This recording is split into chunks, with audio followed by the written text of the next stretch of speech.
Welcome back, everybody. Good morning. At least it's morning for me. It's time for Fright Night 13 Top 8 Edition. We have our final 8 competitors who dueled it out through a series of grueling, just devastating games yesterday in the Swiss rounds. And at the end of those 5 rounds, 8 competitors were left. We're going to find out today who is going to be crowned our champion and walk away with a whole lot of in-game coffee. Now, before we actually get into everything, I, of course, have to let everybody know that I am part of the content affiliate program. That means that the Phobies team does, in fact, give me in-game coffee for producing Phobies content. And, of course, they are providing the prizes for this tournament. If you're interested in playing in some Phobies tournaments where everything is set to level 1 and we have some of our own custom rule sets, then hit up the Random's Thoughts Discord. The link for that, as well as, well, this Twitch live stream, are going to be in the description of this video down by the like and subscribe button. Got to get all of that stuff out at the beginning before we actually dive in. But dive in, we're doing right now.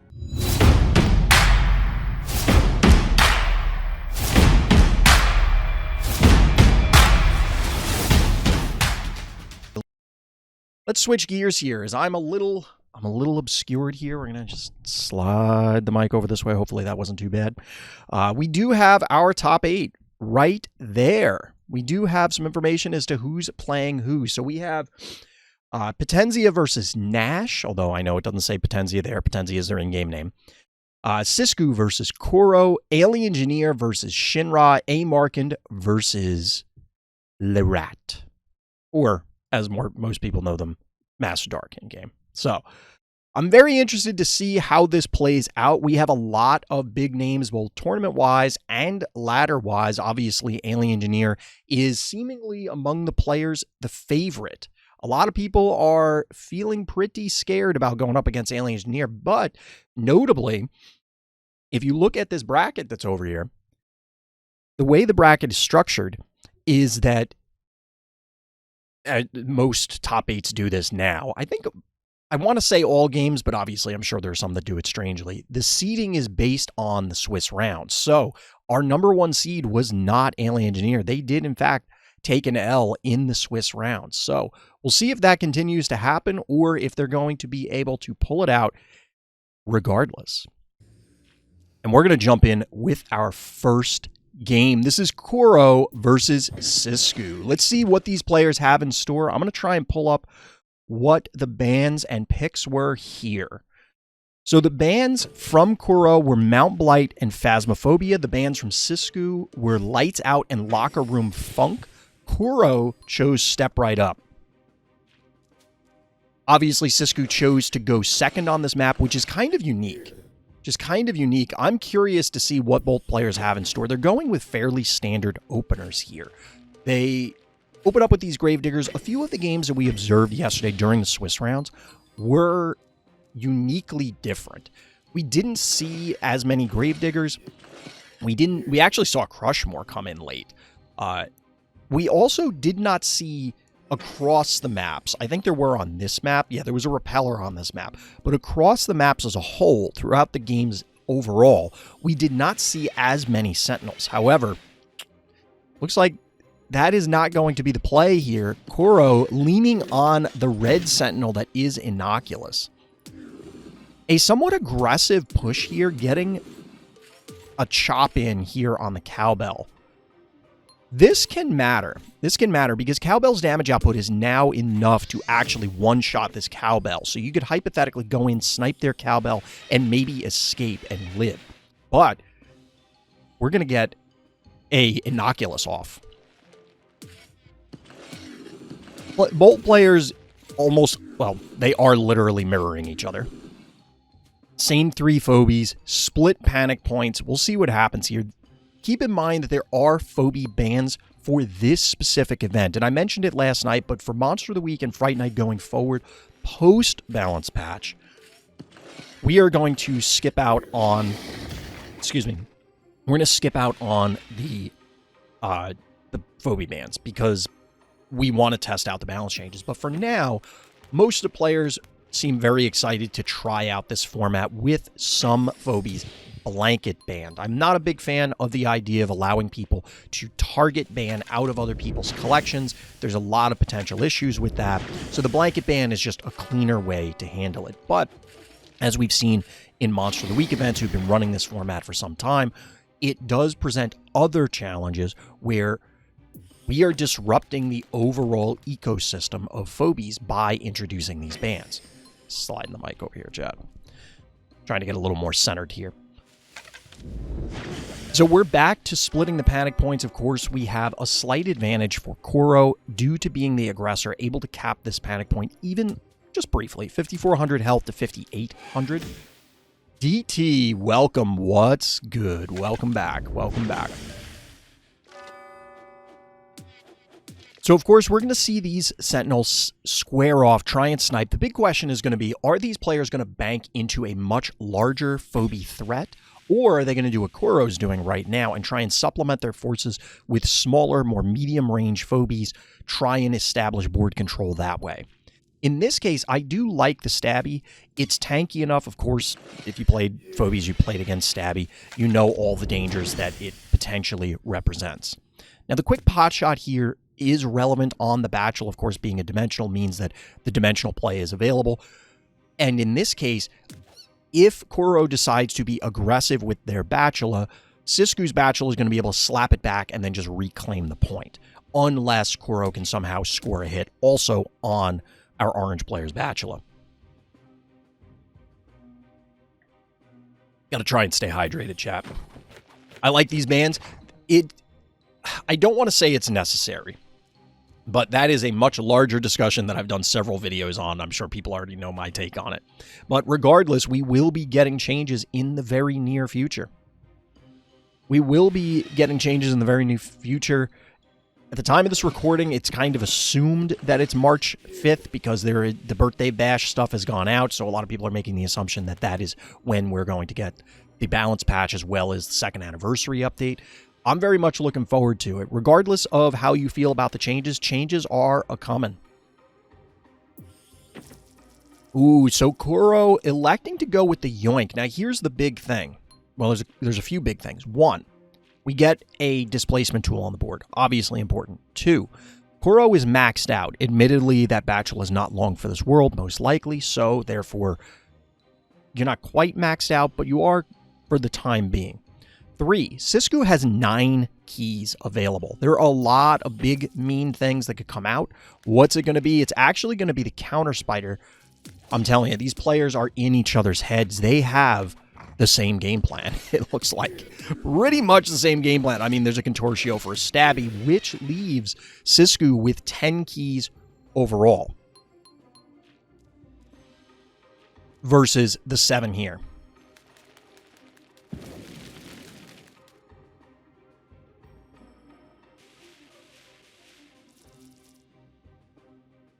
So we're playing the positioning battle, obviously being down keys as Koro.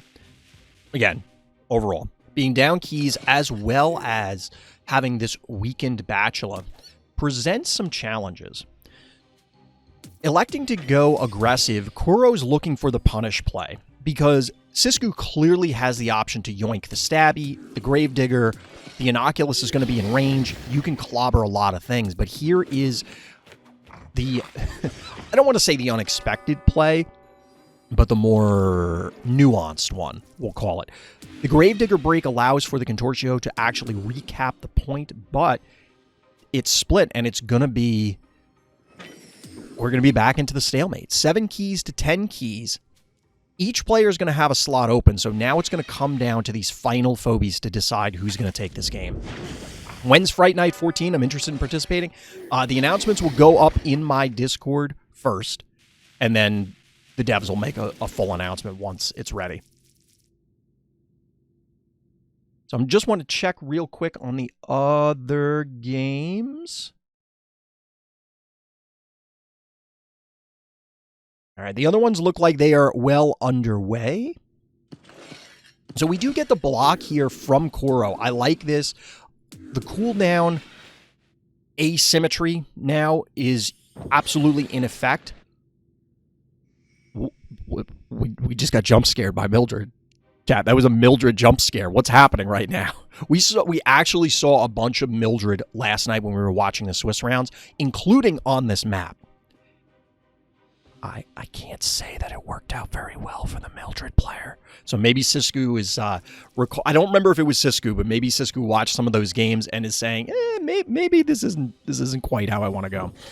I take it back. Sisku is going for it. Can Kuro find an answer to Mildred with only 7 keys? Now, the advantage here, of course, is... Well, Kuro has the panic point advantage. Obviously, the yoink is here, but there isn't a lot of damage. 2,000 health. Remember, everything's at level 1. 2,000 health is nothing to sneeze at, and Mildred all but heals completely if it activates and hits multiple phobies. Because it's undead, it's going to leech a lot of life, and 940 damage, while it doesn't seem enormous, we've all been playing ladder and we've had higher level phobies. At level 1, that's an enormous amount of damage. Like, that's an extreme amount of damage. We, of course, now get Graylien. Of course we get Graylien. This is a bold move. We get double displacement. 2 keys remaining for Sisku. 0. 2 for Sisku. 0 for Kuro. Did that wrong. We'll see how this goes. We're getting the yoink.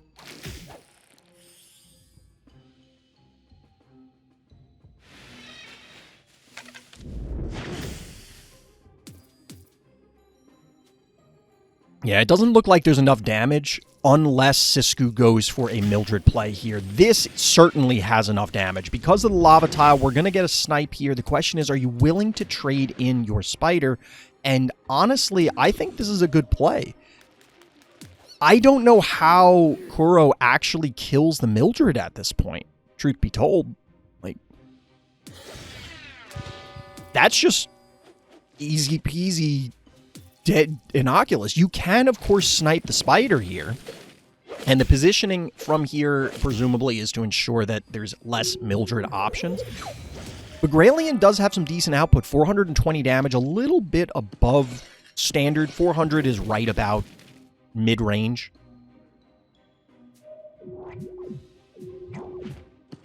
I was about to say, I don't think you want to stand on that lava. Admittedly, these players are in the top 8, not me, so I'm not sure. Why do we think Sisku let the Gravedigger live earlier when he had access to the kill? I think I'd have to go back and look at the specific turn, but I think positive the reason that the Gravedigger lived to see another day... I mean, there's obviously... They just made a mistake. Humans, right? Humans screw up, so that's possible. But it could have been an intentional play simply because they were fearing the retaliation involved. I don't think there was much to be had at that point, so I'd lean into the former, that there was just an error made. But again, I'd have to go back and look at the specific turn. Boom, the penultimate phobie, evening out the panic points once again. Now, here's where Kuro's going to be under a lot of pressure. They really need to engineer something happening here. And to be honest, this is going to be a challenge. Like, how do you get a kill on something relevant without... See, I don't know if I like this. You definitely get the takedown here, but this is just dead, I think. Ooh, that doesn't die? Not like this. Because remember, Switcher U does not do... What is happening right now? Kuro.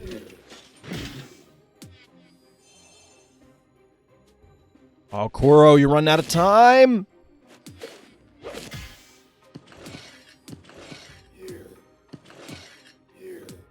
I don't love this.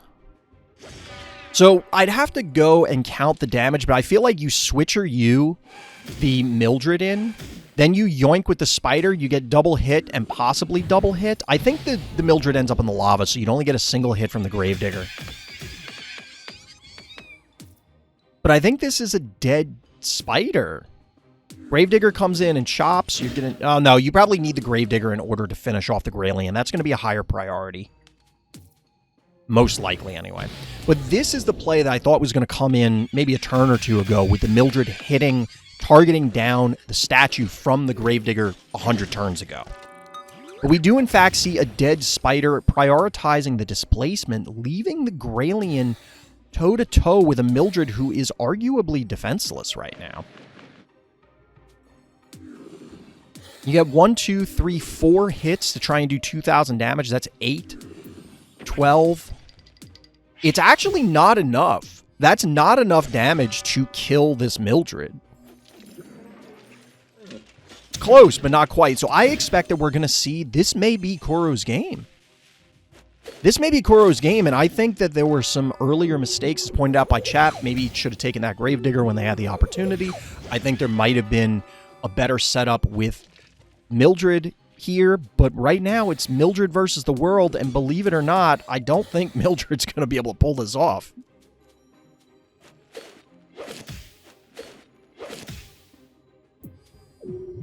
Mildred, of course, will be able to hold off the offensive for a little bit of time, but due to the spread of Phobies here, this is going to be very difficult. You can't, like, I don't think you send in the Gravedigger here. Oh, wait, what are we doing? I don't love this. It may not matter.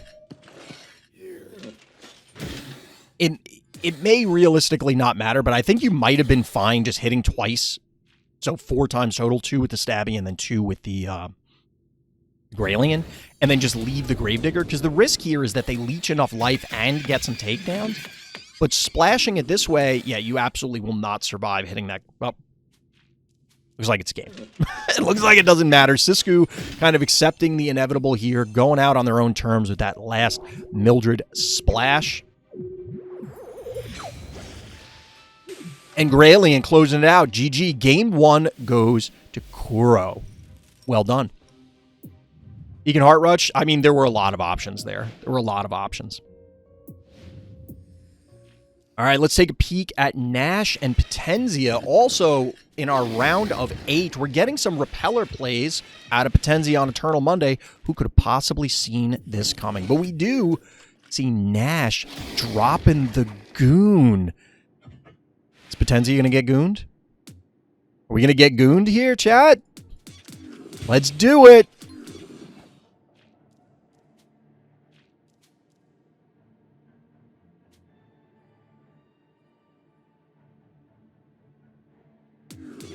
So we obviously were catching up. That's why everything was running through like hyper fast, trying to figure out what was happening. All right, hanging in Discord. All right.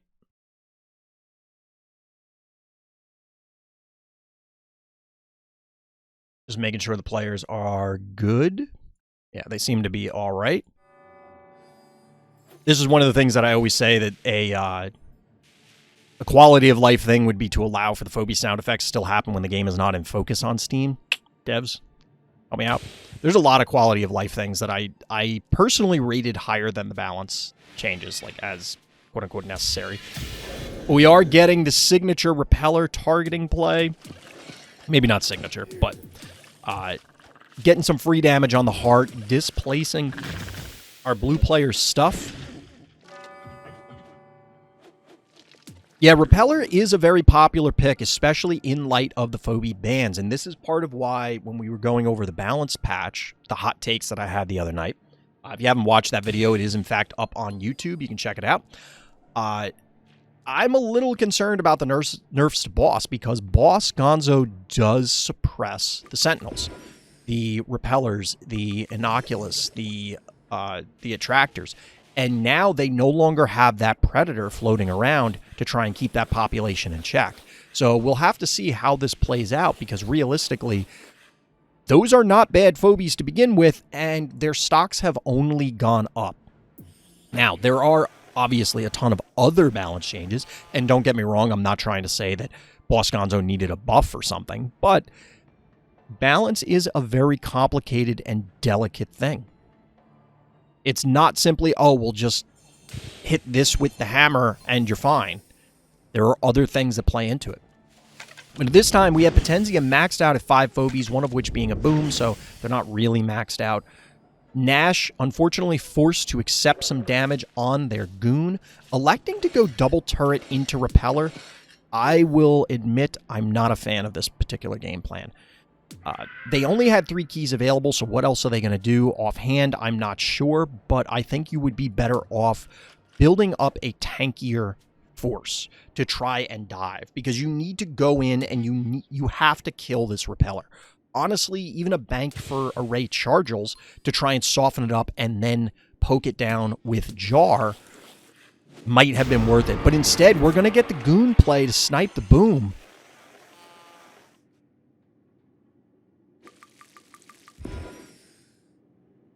With the damage reductions, repeller will go crazy. I expect we're going to see a lot of repeller. And I have traditionally not been a fan of repeller for a variety of reasons, but among them was the prominence of Boss Gonzo. If that's not going to be a thing, and don't get me wrong, you can still Boss Gonzo, and if you have a jar, all right, now you got the jar, you poke it, that's going to be enough. And of course, on ladder play, you're going to have the ability to maybe just simply outlevel it, and it doesn't matter. But I think this is a dead goon, chat. Goon gets its 1 blom off, not quite enough. Seemingly not enough. We'll see if it matters. Poke from repeller. Boop from repeller. That's a dead goon, and suddenly these turrets are almost not in the game. 9 keys available for our orange player, 6 for blue. Hey, that goon looked pretty good. How about mine? My goons, let me show you them. Boggart is no longer threatened by repeller. There are a lot of phobies well, maybe not a lot, but there are several phobies that got a movement buff, which is, and I mentioned this on the video, among the scariest things that I think I've ever seen in phobies is changing the movement speed on phobies. I'm very curious to see how this plays out. I'm anxious to see what comes out of the balance patch. But for now, pre-balance patch, we're getting a little Hematic Ginsting. Shout out to anybody. That's the ball game. GG, game goes to Potenzi. I believe that was game 1.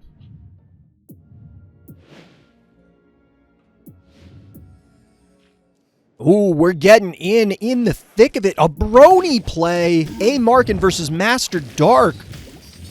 Oh my god, what is happening? It's always funny when it tries to catch us up like this. This is so many actions. The brony play obviously came down, shutting down multiple phobies on A Markin's side. 1, 2, 3, 4. There might have been a 5th. Ooh, there was an oopsie baby that was in this game. Of course, we're seeing Repeller Zappy coming down. I don't know about that one. The Honey Bear is actually kind of cute. You can turn off multiple opposing tiles from a pretty safe position and give you a big panic point advantage, but 0 keys remaining for both players here. Leela getting the move is nice. I'm a little concerned about that one. We'll see. Tick might become a smaller Noxious. Yeah. I'm a little concerned about that one, too. As well as Boggart. All the movement ones scare me. But we'll see how it goes. Ooh, I was about to say Stabby getting a taste of its own medicine with the Reflect, but that is not true. Maybe it will. Maybe it will. Crushmore, not quite enough to snipe 20 health. This is the thing. The relationship between phobies at level 1, ladder is just a different story. I could absolutely see this Crushmore going in and just crushing a jar on ladder. I could also see a jar just shrugging it off.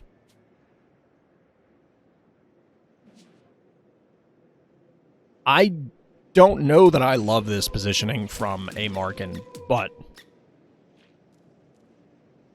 it's the position we're getting. This game is wild. Absolutely correct. So Fireball is down. We have bees available. We do have a boop available. And of course, we also have a leap. So this retreat here is interesting, trying to preserve both the bow. Bow is clearly protecting the repeller. The boop here pushes away Zappy. I imagine the spider loses its life here. You get a leap, you get double jar hits.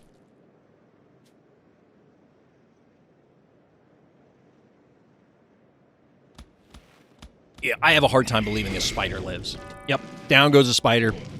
Arachnophobia solved. We've solved the problem, chat.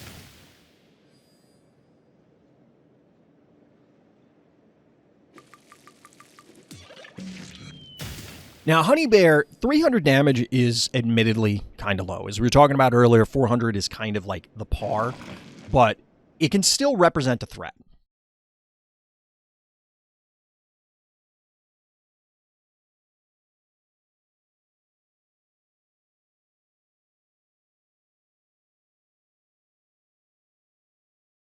It looks like we do have our first completed game. Our first completed match, that is. Just waiting for confirmation from the players to ensure that I'm not misreading it. We may have a couple people advancing. I think Hevo 3.0 Gravedigger is the new boss. Don't call it a comeback. It's always been here. Like, that's always been a play, and it's a fun play. Trust me, I've done it to a lot of people.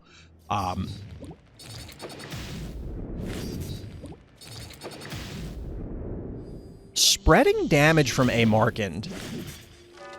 Honestly, I mean, let's be real. This is A Markand's game at this point. Look at the board. Look at the board state. I looked away for a moment to check on the other games, and then A Markand just evaporates Master Dark's board. This jar can't even really participate. Heartbreaker is a good phobie. We'll see about the new Heartbreaker. What are you doing, Jamerti? You trying to make, like, weird Hollywood couple names for some of the phobie combos?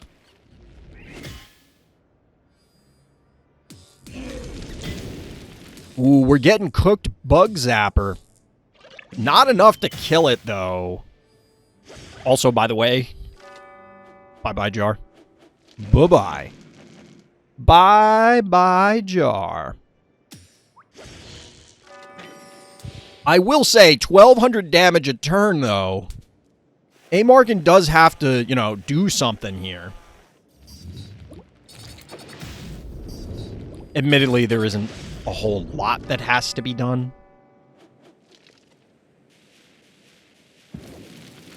Because Brony can't actually target down the heart, we're of course going to get the advancement from a variety of different phobies. With Fireball down, it means that you can just claim some of these points. The only debate is where this Crushmore is going to go, and this makes sense. I like this more aggressive positioning.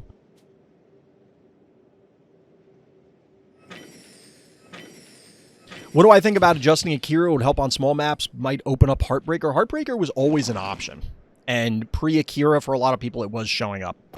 I mean, my thoughts are in that balance hot take video, so there is that. Ooh, we get the block here. That's cute. Here's the thing. This Brony is going to be active again, but I don't know that it really matters. I don't know that it really matters. It's like, all right, you turn off my whole team. Your, the snowball's not going to get to the heart and do anything. Yeah, A Markand wins this game.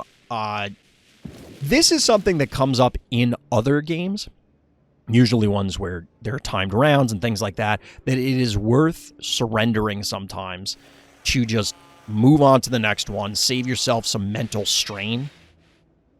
And in some games, people elongate a game even though they're going to lose so that they can de-stress, detox a little bit before they go into the next game and have a clear mind. Now, in this particular case, since we joined this late, I don't know whether this is game 1 or game 2.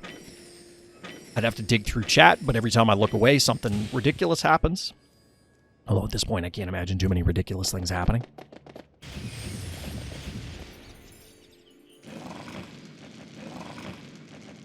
This stabby could have gone here. I don't know if you can see where I'm clicking. But it could have gone to the northeast instead of trying to back off like this and get deactivated by the Brony. It seems like a weird oversight. That being said, 3,200 health, I don't think it really matters. Of course, powering down the panic points with the Honey Bear, that does not deactivate. If Brony activates ability, it's just a slower death. I mean, that's what we're getting at. No matter where Master Dark goes with this snowball, it is dead. Things can chase it down. Well, I take that back. You could go here. If you go here, no, then the Bowmangle still gets it. I was going to say you could snipe the Inoculus, but eventually everything comes back online.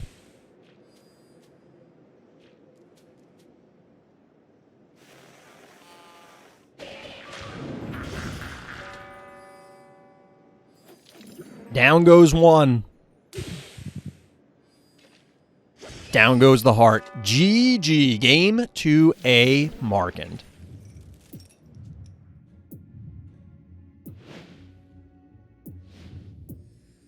All right, we'll jump back in with the next game in the series between Kuro and Sisku. We're here on Pluto. Noxious as well as Sentinels showing up. 9 keys to 7 remaining.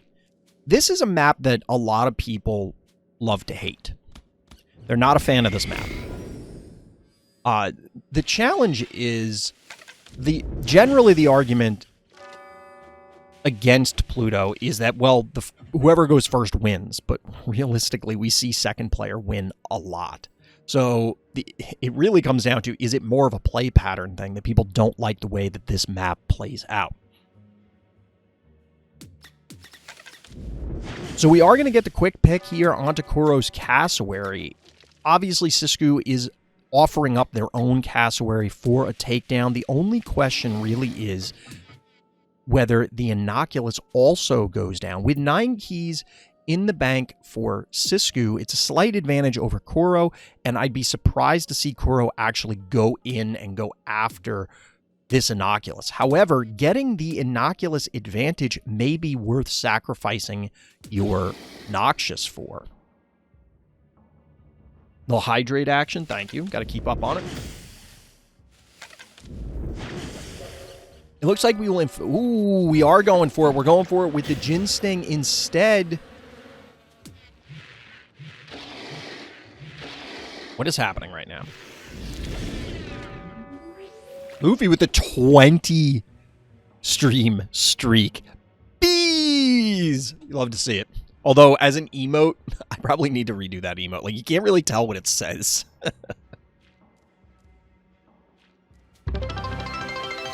Oh, positive with them bits. You deserve them bits. I don't know about that, but thank you that you feel that way. Much appreciated. We get a little Icy Sub-Zero up there to go along with my Shao Kahn that I opened on stream yesterday. Did a little bit about him. It's mostly I got him for the throne. It's pretty cool. If you're interested in that, you can check out the VOD from yesterday. So, after the exchange, we're down to Noxious, Innocuous, and Boom versus Klepto, Stabby, Gravedigger, 3 keys to 7. What's the follow-up from Kuro? We, of course, have Noxious Vomit on cooldown. Who won game 1? Kuro. Kuro took game 1 on Step Right Up. No bit readouts? I did read it out. You didn't hear it? Oh, you mean like the automated voice thing? I don't have that set up. Or I take that back. I thought that was set up, but I guess it's not working. So I'll have to figure that out.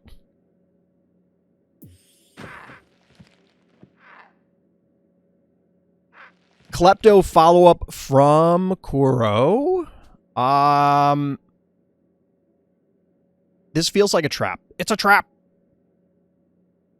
Because obviously you could run this Klepto in, get some big splash, snipe the... Wait, what? Oh, Kuro, this is really late in the turn to be doing this. Oh, that was close. That was close. That was close. Cutting it close on the timer. Like I said, the bait there was to try and get the Klepto to come in. You obviously can annihilate it on the counterattack. You trade Boom for Klepto, essentially, and you're very happy about it. But instead, we're left with another stalemate, 2 panic points to 2 panic points, and Sisku staging an invade.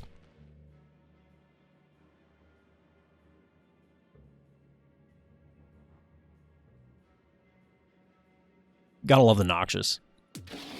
Shout out to the pseudo Random's Thoughts avataring game. It's not quite. It's not quite.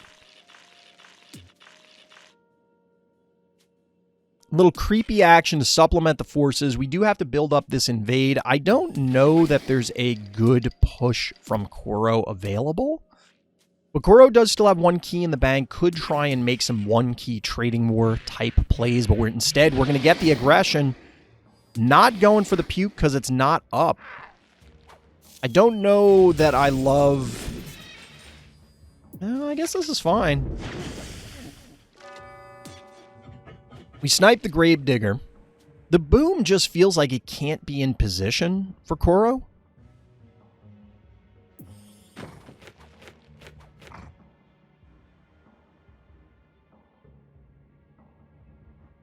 Potenzi, are you okay? I don't know what you're saying. I legitimately don't know what that sentence means. Are you that, like, which, by the way, I didn't mention it, but Potenzi, it took their match, so that's why they're hanging out. I didn't, like, are you that mentally drained after your game?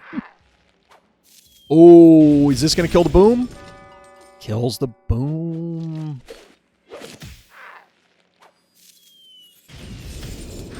It doesn't kill the boom.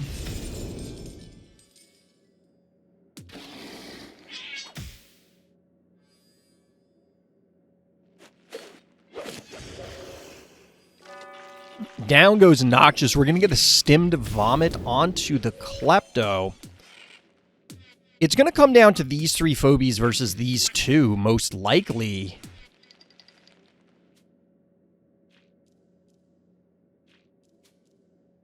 Because clearly these two have to die, and you're going to end up sacrificing the Klepto in the process, right?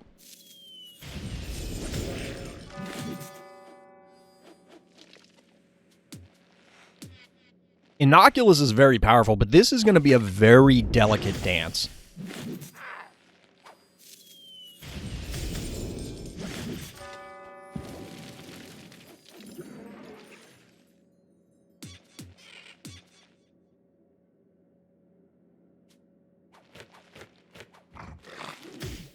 Oh, getting the... This is dangerous. This is very dangerous. Exposing things here, but the Klepto does take a panic point here. That was obviously the goal. It's clearly going to sacrifice its life in this process, ultimately. There's no way it makes it through this turn. But it's 2-1 keys and Inoculus versus these two, as pretty much everybody would have predicted based on the board state a couple turns ago. Klepto ending its brother's life.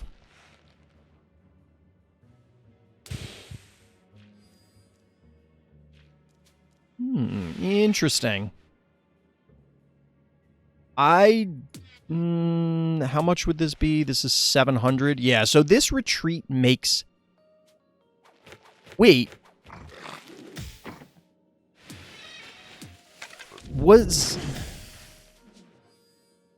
Because I think Cat could have killed the Klepto, and then this could have gone off stim and killed the Inoculus? Maybe that's not true.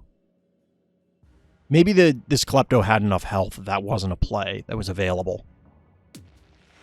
But either way, it looks like Kuro wants to get aggressive here. Trying to be aggressive, that is. The problem is that this splash off stim play is still available. And I don't think you can put enough damage onto the Klepto to be able to threaten it on the following turn.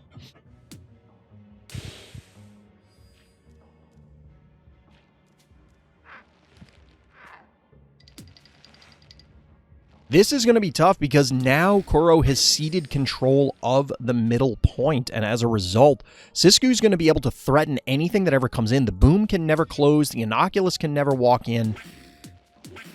I don't see how Sisku loses this at this point. And it looks like Koro agrees. GG, they're going on to Game 3, chat.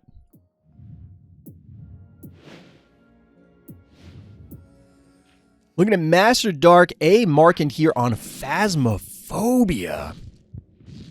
Phasmophobia. 15 keys to 15 keys. We got a stare down between Hevos. We got some displacement. We got some flying phobies, including Ray Chargels.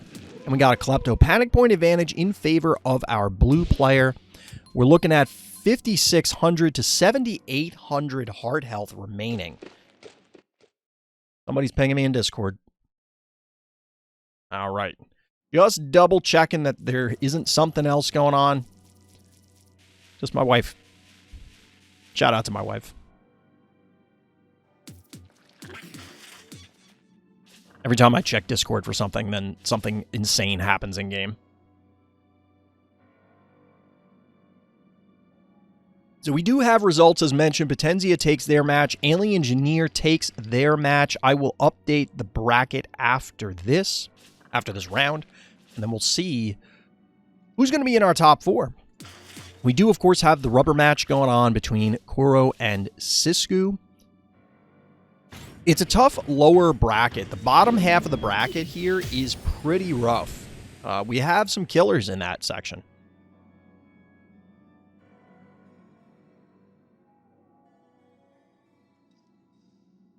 A-Markin just calculating the moves here. I anticipate a bank from them. Notably, we've been seeing a lot of Cyclops as of late, and I don't know what has prompted everybody to come back to this early in the game's lifespan staple. Cyclops had dropped off a while ago, but all of a sudden it's been making a resurgence as of late, which is pretty cool to see. Pretty cool to see. So we're getting Contortio. We're getting Contortio and a bank to 9 keys. So what does A-Markin have in mind here?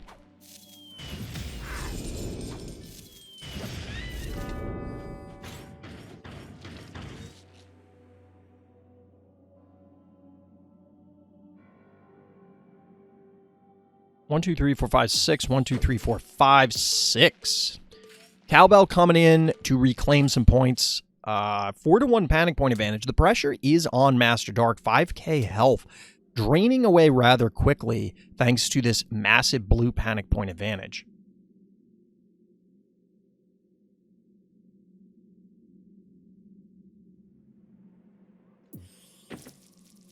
Nope, no Cowbell. It's Spider. We got to add some displacement, additional displacement to this team, says our orange player. Definitely makes sense. You can get some decent yoinks right now, but clearly A-Markin's not going to make your life that easy. Yeah. So the thought process here was to pull the Klepto into this position and then just boop it into the pit, but obviously not an option. Cyclops is just a tall map Hevo. I could see it. I could see it. It's cool seeing a resurgence of some of these phobies that people may have just ignored in the past. Or have forgotten about. Ooh, we get Beauty. The terror of the early lifespan of the game. Still a big threat. Beauty has shown up for A-Markin in previous events in the past. We'll see if they can utilize it here to secure a win. People finally figured out Cyclops is better than Hevo. That's my hot take for the day. Honestly, I don't know about better, but I don't completely disagree, DT. Like, I don't completely disagree with the idea that Cyclops is on par or possibly better than Hevo.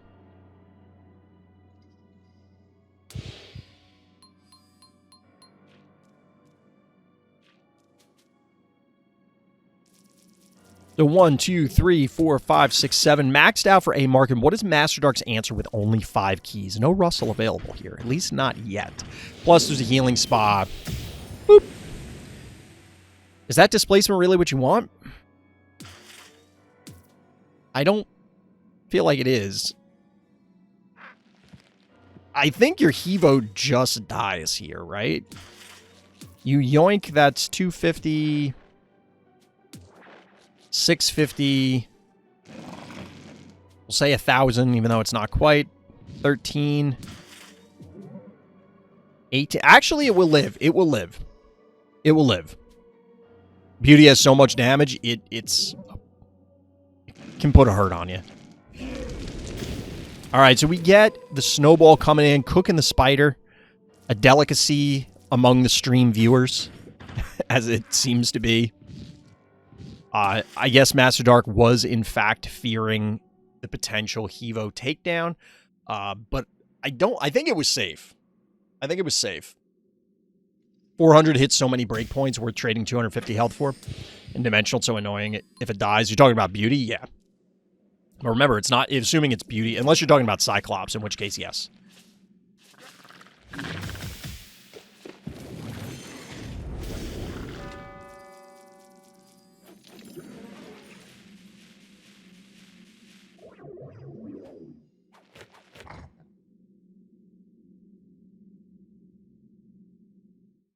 getting a ping in Discord.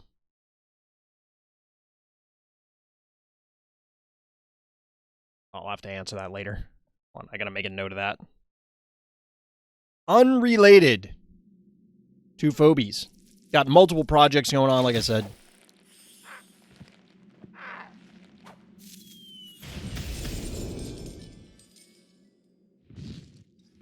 No Akira on Phasmo is crazy. You can't use Akira in this event. So the rules for this event, there are map bans. Those are controlled by the players. But there are blanket phobie bans, and I didn't actually articulate exactly what the phobies were, but you can check it in Discord. It's the same rules as Monster of the Week, where we ban some number of phobies, a bunch of the ones that you would guess. Akira being one of them. That's why Akira did not show up in this game. Otherwise, I imagine one and or both players would, in fact, have utilized the somewhat ubiquitous level 90 stress phobia.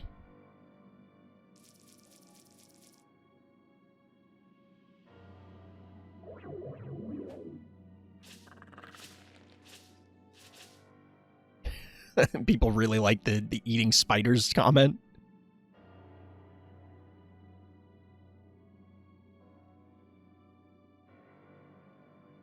I'd just go Akira as Master Dark. Well, that would be an auto loss, so I wouldn't recommend that. I wouldn't recommend going Akira. Akira in this scenario would result in an auto loss. I know the rules. I guess if you want to go out under your own terms, fair.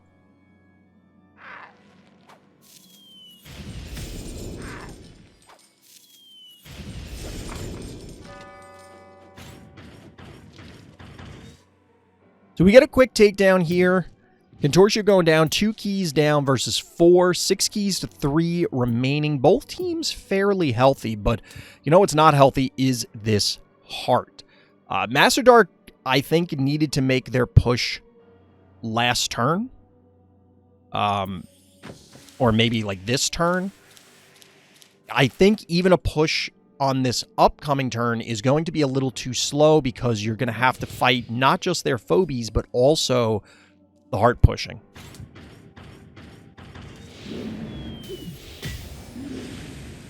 The boop plays. A Markin, big brain play, getting the boop to take out the opposing Hevo.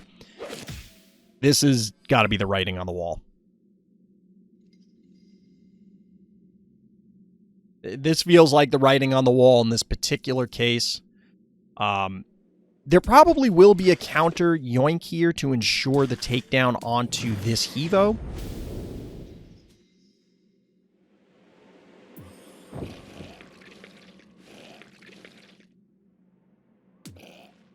Get a little Octonaughty as the follow-up.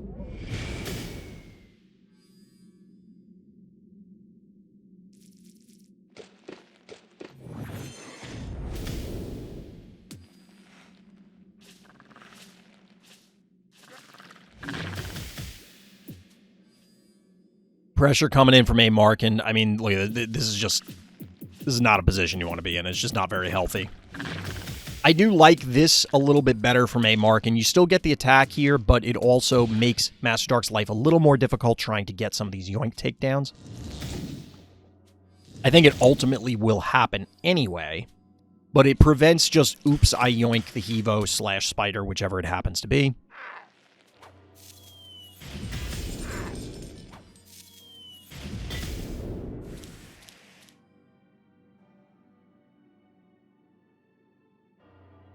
But that's a lot of very dangerous phobies to a smaller number of dangerous phobies.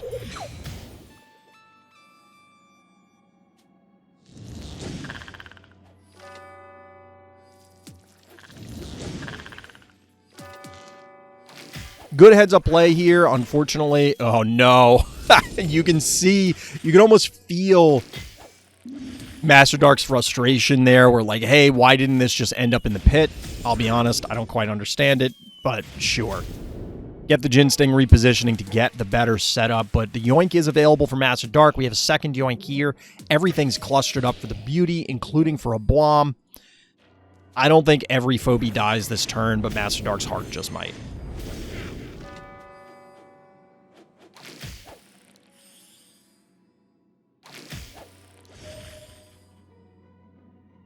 Down goes the Graylien.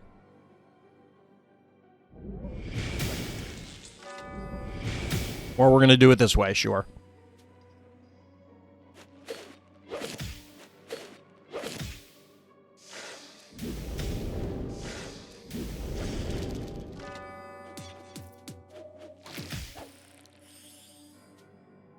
Just yoink the spider. What are you doing? A Markin doing their best to optimize the play. Any of these would have been fine. Any of these plays would have been fine. I don't think it really matters. However, competitive setting, the players want to make sure that they're not taking any unnecessary risks. Everybody, of course, is respecting the play skill of their opponent. There is the potential that something terrible can go, like, end your run unexpectedly. So not worth taking the risk.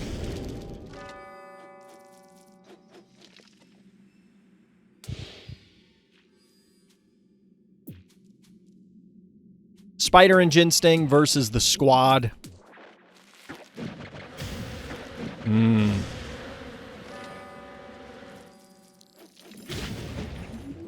Big old poison going down on Beauty, but realistically, it's a little late.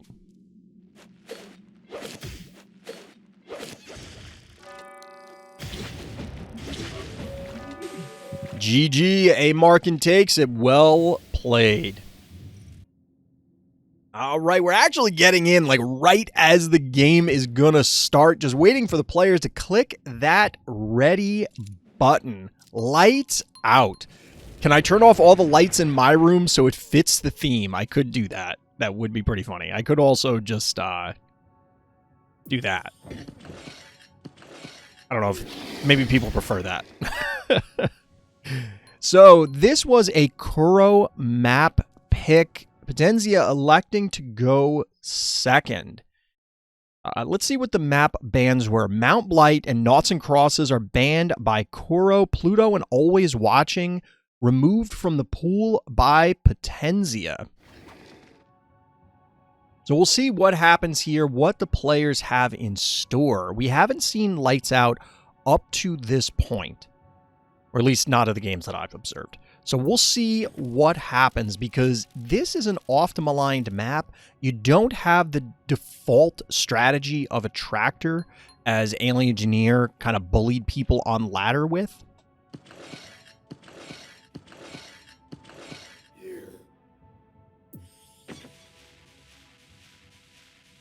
But we're getting some fairly standard openers. Gravedigger into turrets. Is Potenzia going to take the bait and walk their tickles into stabby range? Seemingly not. Instead, we're just going to mirror with their own stabby. Aggressively positioning the Gravedigger. This way it can clobber Kuro's either Gravedigger or stabby or follow-up, depending on what route they want to take. Ooh, some interesting repositioning here. You're not going to be able to hit Kuro's stabby with both your stabby as Potenzia as well as a snowball due to the one obstacle still being present. So you're only going to get a couple hits here. This puts a lot of pressure on Potenzia, and it's probably going to have to force a retreat because there isn't too much you can do to supplement this. And I don't think this is enough to kill the Gravedigger, is it? No, it's not. That's a rough time. You do, of course, take one parting slap, one quick chop on the way out.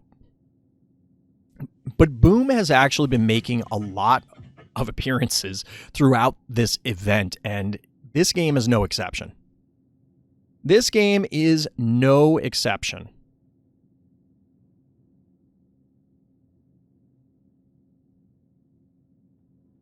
The cassowary, of course, threatening to clobber, actually chomp down on Potenzia's stabby. Electing to break the bottom obstacle is kind of cute. It does open up some additional space for your positioning, allowing for this more aggressive alignment. But I think the big thing is going to come down to what is the fifth and final phobie from each player. And I have to imagine that Kuro wants to bank looking at 5 keys in Potenzia's bank.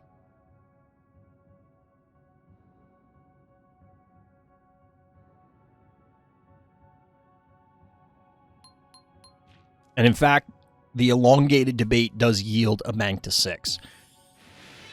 Who could have possibly seen Repeller coming? Hopefully Kuro did, because this had to have been expected. Like, you had to know the Repeller was going to come out of Potenzia here. Potenzia has absolutely been on the Repeller train for some time now.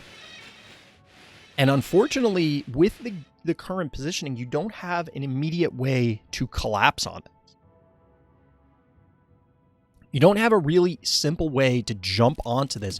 You can, of course, leap with the cassowary. Well, you could have. You no longer can. You could clear this out and then still get through, but that's not going to be enough to actually finish it off. Now, the splash here, as compared to Klepto, is not going to be enough to cleanly remove the boom with a single boop. So we're going to see the sacrificial boom to take the panic point advantage for the first time with all 3 points.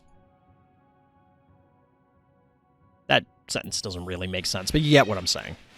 So Kuro electing to not go with a higher key cost phobie, instead going with Innocuous. I imagine we're just going to get 1 key trading wars. Fredosaurus with them bits, 100 bits. Shout out to Fredosaurus.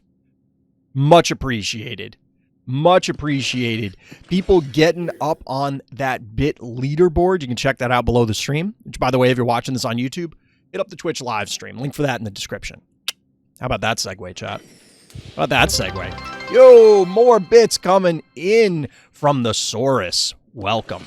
It didn't pop up this time. I'm guessing there was a cooldown or something. It did pop up over there, but it didn't pop the trigger fire notification. But it popped up in my heart. we get boom detonating on boom. That seems wildly unnecessary. Now you're in first place? Congrats.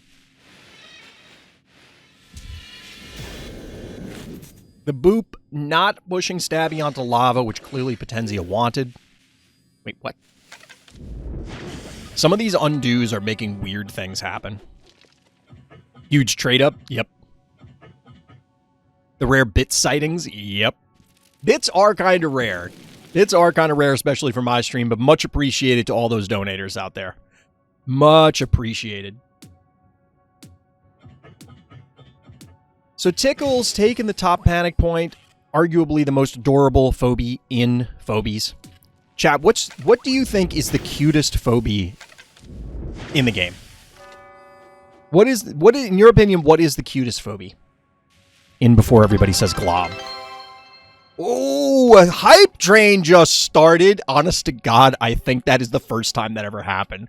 But now we got a bidding war sort of between Positive and Fredosaurus. Awesome. Shout out to both of you, but thank you. Positive getting that hype train going. Level 1 hype train. Let's go. Let's go. Hype train for Fright Night 13. That's what you love to see. All right, we're going with the Kuro special. It looks like it's going to be the Yoinks. I'll be honest, this seems like kind of an uphill battle for Kuro. Potenzia, of course, has the potential to just, not just send more bits, the dueling bits. Bruh, try me. Nice, nice. Pushing that hype train up to 56%. You love to see it. You love to see it. You all have a competition now? Exactly.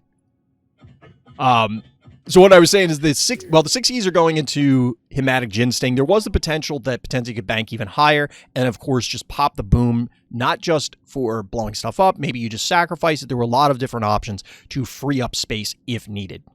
You think I'm the cutest phobie? Aww.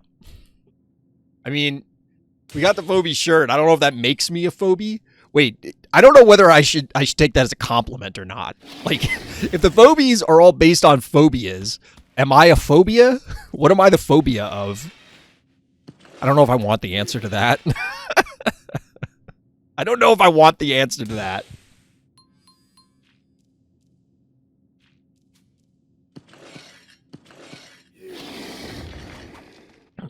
All right. Kuro tearing down the obstacles. Potenzia thinking about putting him back. Dancing the boom. This is a weird spot. You do have the boop available, but you can't actually... Like, you could reach these two, which honestly, that boop might not be terrible. Actually, it probably would be. That wouldn't be a very good boop. Because you could then... You'd have to be here, then you yoink to here, and then you can... Yeah, you'd lose your repeller if you went for it, so that's not worth it. Gotta get the level 2 hype train. I mean, if people want it, they gotta do it. I'm never gonna be like, you guys gotta do it. Not gonna be one of those people.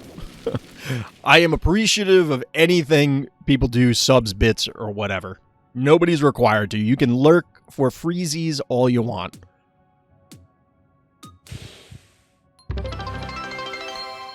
%. Okay, we might actually hit a hype train too. I've never had a hype train to begin with, and we might hit hype train too. Let's go. All right, in the meantime, speaking of hype, we get the yoink going down onto Hematic. Is this enough damage? I don't think so.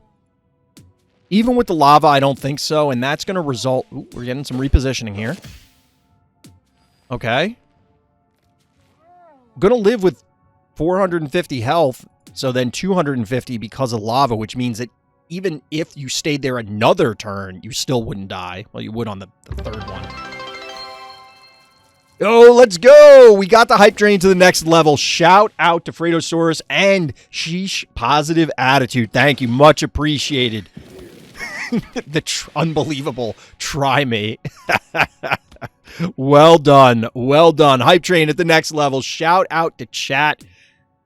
Let's go. This is pretty hype. For how fitting on the 13th Fright Night that we have our first successful hype train. Our first successful hype train on the 13th Fright Night. It feels very fitting. It feels very fitting. In the meantime, we're getting some splash. Well, not splash, but we're getting some chip damage going down on the spider. We do get the block here. This was kind of inevitable. That, of course, means that I think we're going to get a quick pick onto the Gravedigger. Like, you just take it because you can, I think. Okay, no, you can't. This is a great play. This is a heads-up play with the boop. Or not. Potenzia has never known it. We're getting... Do you know who I am? Let's go. Keep pushing that hype train. Chat.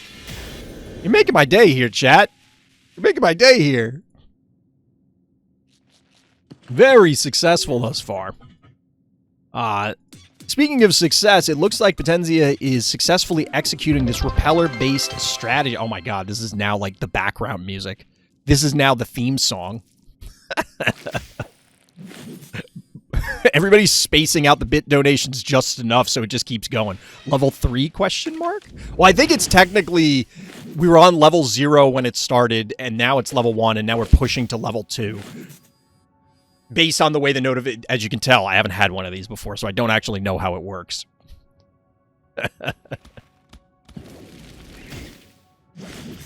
Down goes Stabby. We get the trade here thanks to the yoink.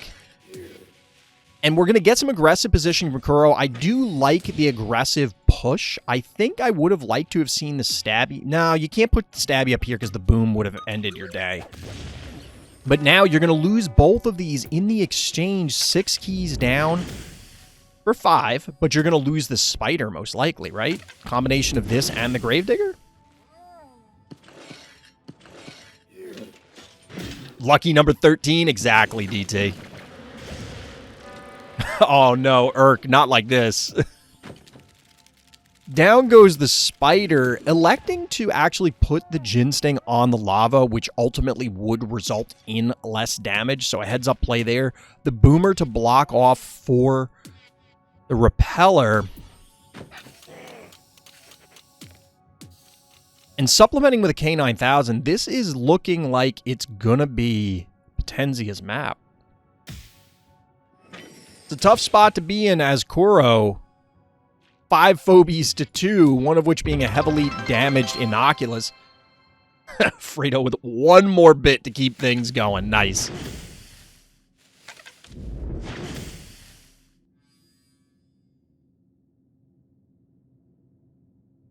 Fred wants the #1 spot. All right, that's fair. Positive. As Positive continues to donate anyway. Shout out to both. Ooh, we get the challenge play going.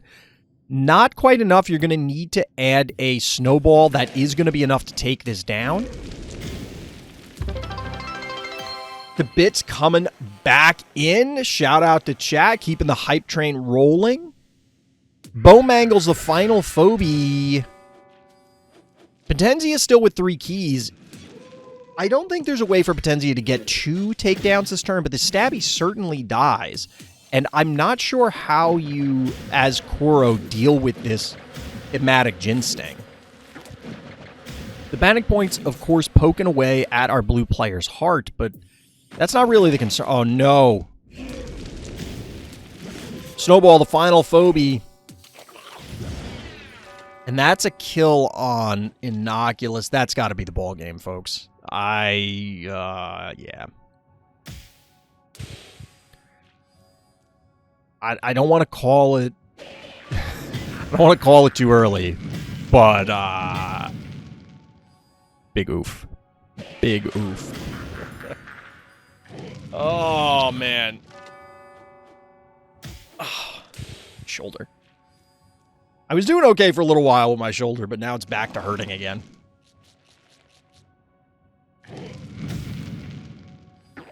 Kuro fighting to the last.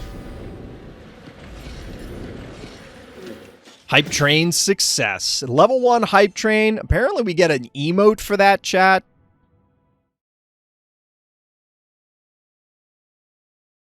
Apparently that's the emote. That's hilarious.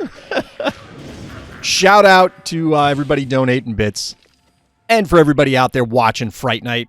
Whether it's here on the live stream on Twitch or on YouTube, I got to figure out how to live stream on both simultaneously, but that's for another day. For now, it's Kuro going down, Potenzia taking game 1. All right, a little effort here, but we're getting in game 2, Phasmophobia. This is Kuro's map pick. Also, Kuro going second. So let's see what happens here. The small map in game 1 did, in fact, go to Potenzia.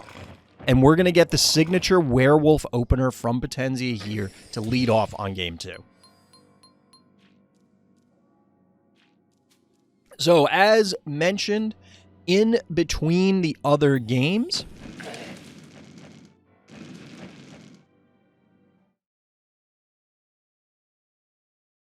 Wait, what? What are you talking about, DT? As mentioned in between the games, the players were told to play the games sequentially, so we would be doing this series and then the next series between Alien and a Markand, but they got a little excited and they already are in the midst of game 1. So when we go to look at that series, we're going to be jumping in a little bit late. My apologies. Trying to do everything at once, so I can't handhold everybody and observe the games at the same time.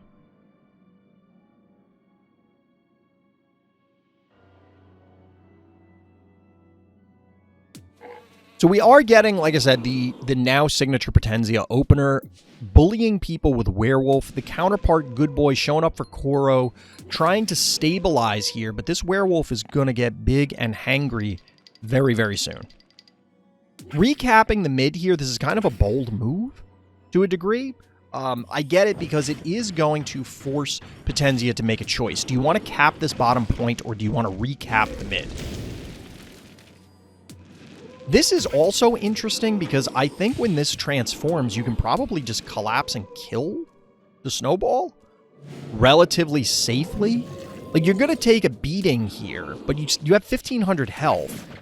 I think this just feels like a mistake allowing this to happen. Now, if Kuro had Gravedigger on the board already, I could understand it because then Gravedigger could break this obstacle that is to the southeast of Hevo. Hevo then slides down and then can boop the werewolf directly into the pit. But it looks like it doesn't matter because either way, Potenzia is electing to not risk it. Because the other obvious play is Hevo just goes to the center because of the displacement from the snowball and then just boops into the farthest east pit. So we get a displacement tool in Octonauty.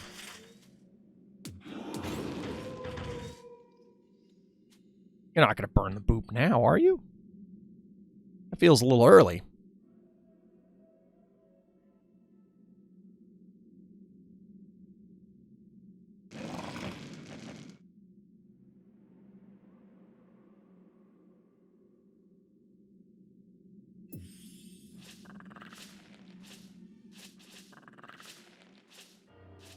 Out of the corner of my eye, the bits thing keeps flashing, and I'm like, what is happening? It's the bits. It's the bits. Shout out to all our bits donators.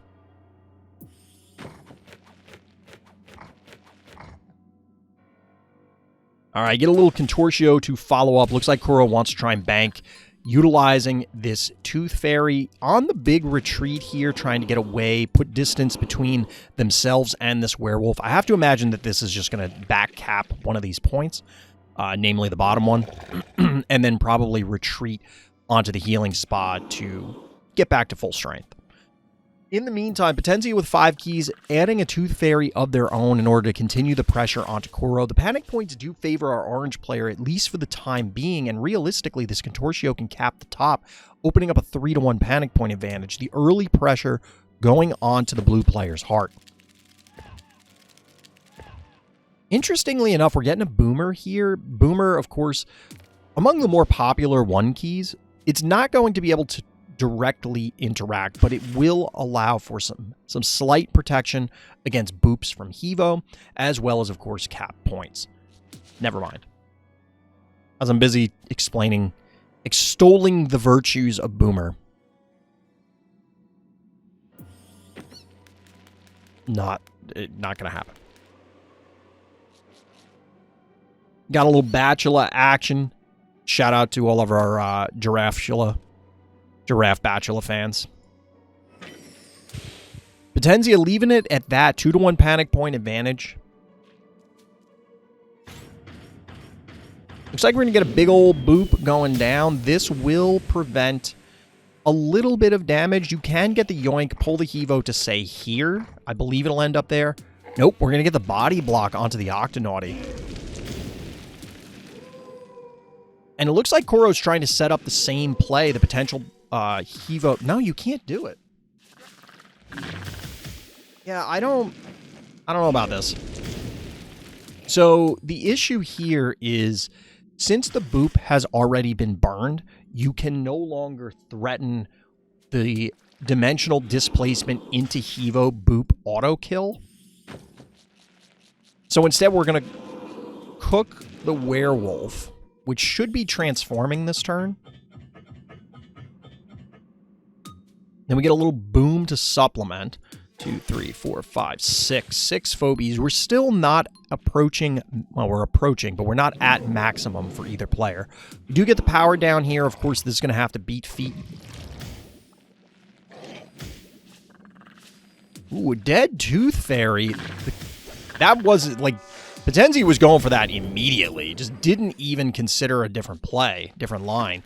With the Fireball down, there isn't a lot of retaliation being threatened by Kuro here. You could, of course, pop the boom, but I don't think you want Hematic right in that Jinstink's face. Ooh. All right, so we're taking the pick onto the Snowball instead.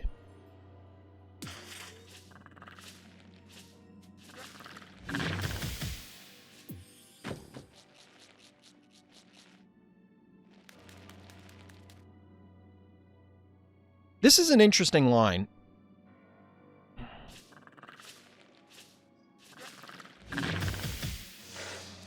All right, Potentia really cutting it close here.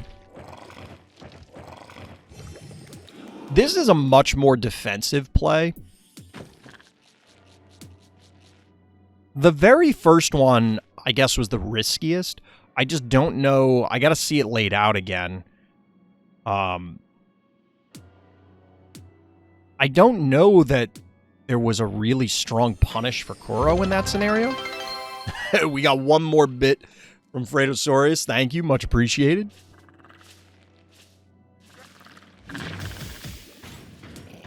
Tooth Fairy going in, softening up the Octonauty. There is a window here where Kuro can press a slight advantage in order to try and, well, soften up the Octonauty, not really take it down. Klepto coming in. Thus far, we haven't really seen any super high cost Phobies. 6 has kind of been where it's capped for most players.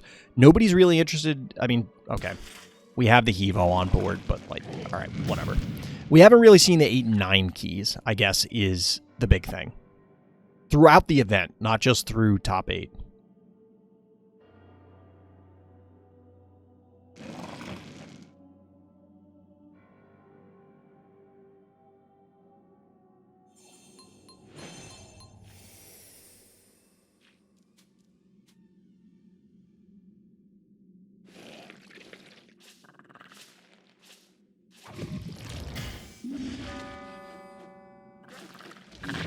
Why did that happen?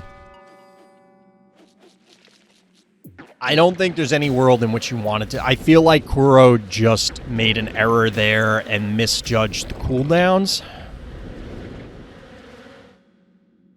And, like, that could possibly just be the game.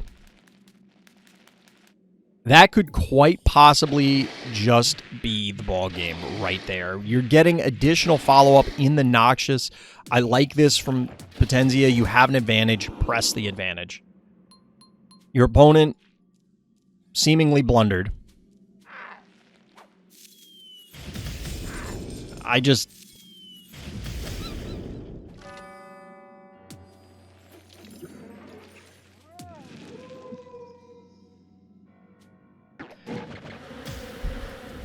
Chat. Oh, yeah. Oh, yeah. That poll was, in fact, active. I'm not sure exactly what Kuro was thinking there. I have to imagine it was just simply, oops, I messed up the cooldowns. We've all done that with Gravediggers, with, obviously, displacements, variety of different things. Sometimes it gets you.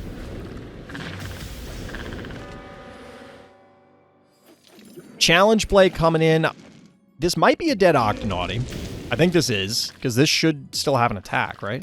Oh, it's not enough. It's going to live. No, it won't. Never mind. It's going to get cooked. Get a little fried calamar. The problem is this Hematic is very healthy. Tooth Fairy down, but oof, that's 10 keys right there. Yeah, this displacement sucks. That's a dead Klepto. There's also going to be some big old splash poison going down. That's going to be... Oh, man. Yeah, this is... Big oof moment. That's a yikes.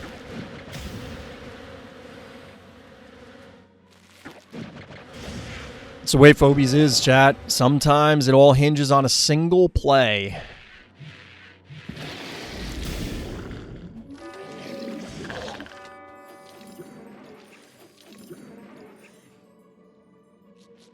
And all of a sudden, 10 keys to 10 keys, but let's be real, 5 Phobies to 2, 1 has to beat feet back to the healing spa if it's going to have any hope of survival.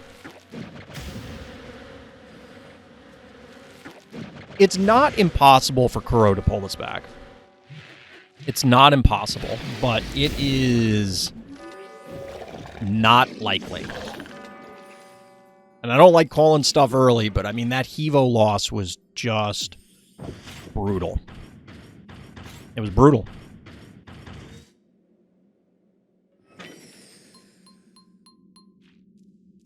So the Hevo does come out. All of you Hevo haters, sorry, but like this Hevo is probably going to seal the deal.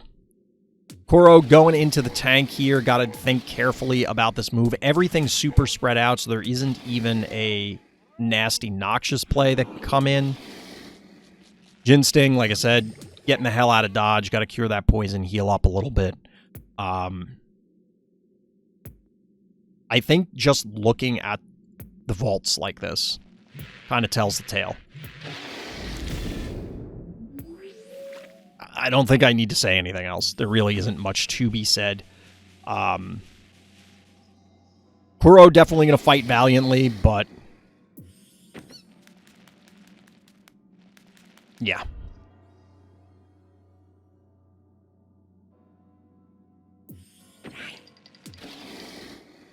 Notably, this poison doesn't really do much either. You can still collapse on this Noxious with 1, 2, 3 and present a significant amount of damage. Not enough to kill it, I don't think. Wait, that's 4. That's 960. 1460. Yeah, it'll be just shy.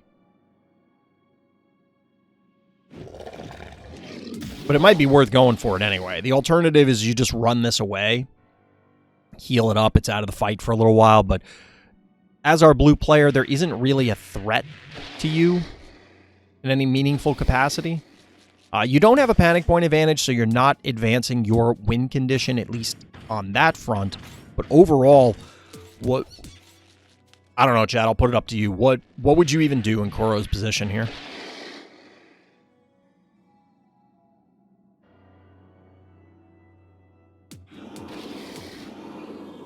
Almost 1,800 health remaining on this werewolf. You can't even kill it.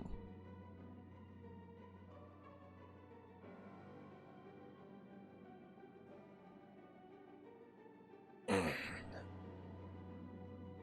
needed to stretch out my shoulder before the stream, chat. I know it seems weird. Like, why would you need to stretch out before you sit on your ass and watch a bunch of turn-based games? Well, that's what happens when you get old. That's what happens when you get old.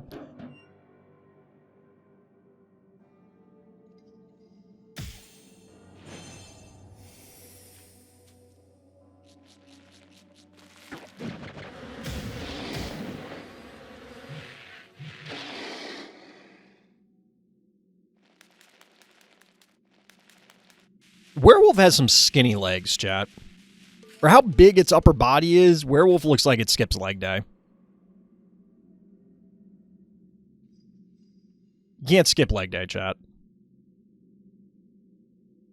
You can't be like a battleship propped up on toothpicks.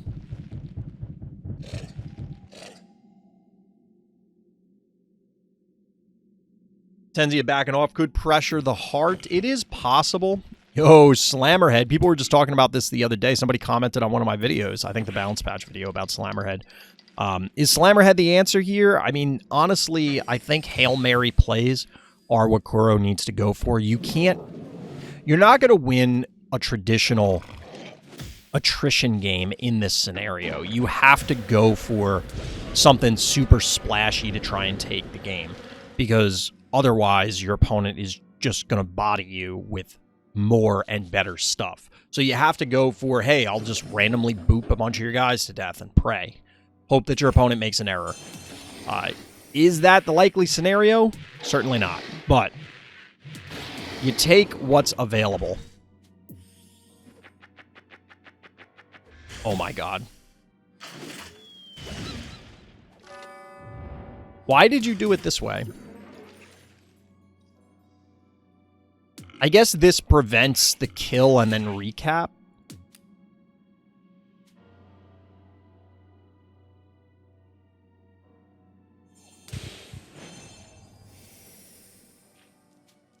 Werewolf doubling down on arm day instead. Yep. Werewolf is in the gyms doing bicep curls 12 days a week.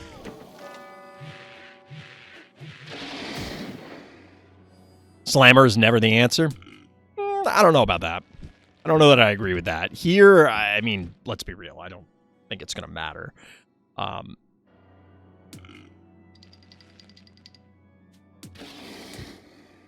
So whoever was calling for heart push, there is 75-50 on the heart, and the panic point advantage is in our orange player's favor. Here's the thing. Did Potenzia play themselves? Congratulations, you played yourself? Because, like, they're out of keys, and all of a sudden their team is split and looking kind of anemic.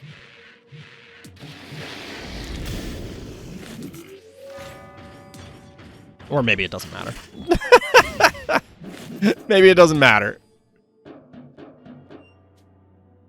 For some reason, I thought that Kuro's Noxious had more health. Like, this army of 1 keys is not going to get the job done. They're not even going to get surface area here. You can boop this Clinico to death, which is, all right, you got something.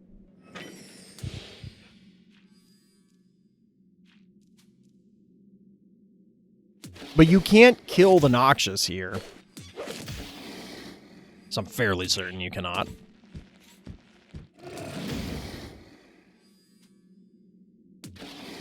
$240 health, only 200 damage from the cat. You needed the cowbell and cat to be in the opposite positions.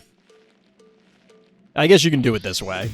This is becoming a game again. It's wild, but this is still Potenzia's game to lose. This is still Potenzia's game to lose. That Slammer's just dead. Slammer is just dead. Yeah, like this is... I think Potenzia can kill everything this turn.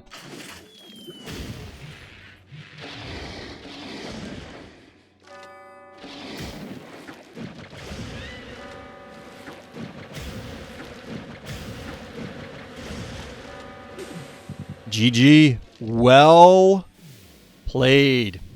Match 2 Potenzia. We have the first half of our finals, chat. And here we go. It's game 2 between A-Mark and Daily Engineer. Both players are very excited, ended up playing the other game a little early. So we're going to jump in with game 2. Alien Engineer took game 1. That means this is A-Markin's map pick. We're here on Phasmophobia. With A-Markin on, or excuse me, with Alien Engineer on match point. 1 foot already into the finals. Who's going to meet Potenzia? Our blue player or our orange player, chat? So since this is A-Markin's map pick, we did see Beauty from A-Markin in previous games. We'll see what's going on. What do we have planned? A Tooth Fairy opener. The bold move there, Cotton. We'll see how it works out for him. Definitely need some water, chat. I'm dying. Not gonna make it.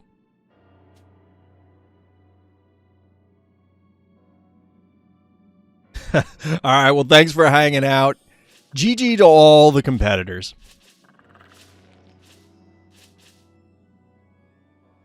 Alien Engineer electing to mirror the Tooth Fairy. Look at this smile.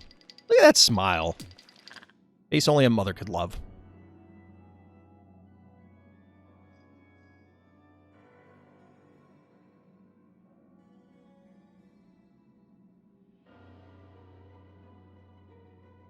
Mirrored openings, both players taking full advantage of their timer. It may be worth going back and watching the game 1 between these on Noughts and Crosses, because that map being chosen is actually really cool. It's not a map that comes up in rotation very often, and therefore I would expect most players would not be comfortable playing on it, but maybe that was exactly why it was chosen. No werewolf, no werewolf, but we do have the Cyclops. We do have Cyclops, chat. No werewolf, my disappointment is immeasurable. My day is ruined. That's how I feel every time players don't follow directions. Every time players don't follow explicit, plain, and simple directions. That's how I feel. Chat, we got Poison Ivy. Chat, this is Poison Ivy.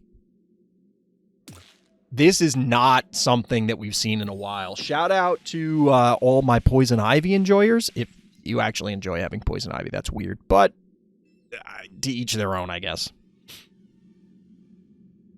To each their own.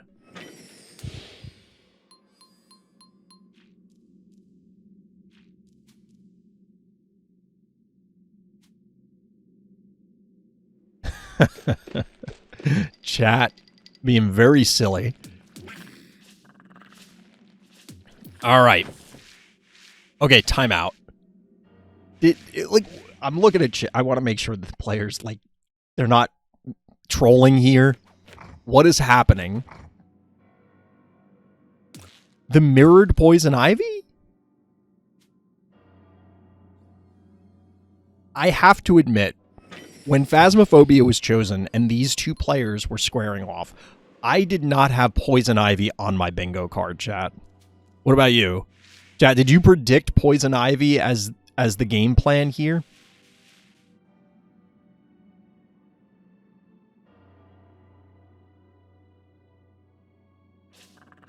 So I have to imagine that now the single movement from Alien Engineer, there's a wide swath of potential trap points because they could have placed the trap before the move or after the move. I think it's likely that it is on or near this panic point, but it's not necessarily guaranteed.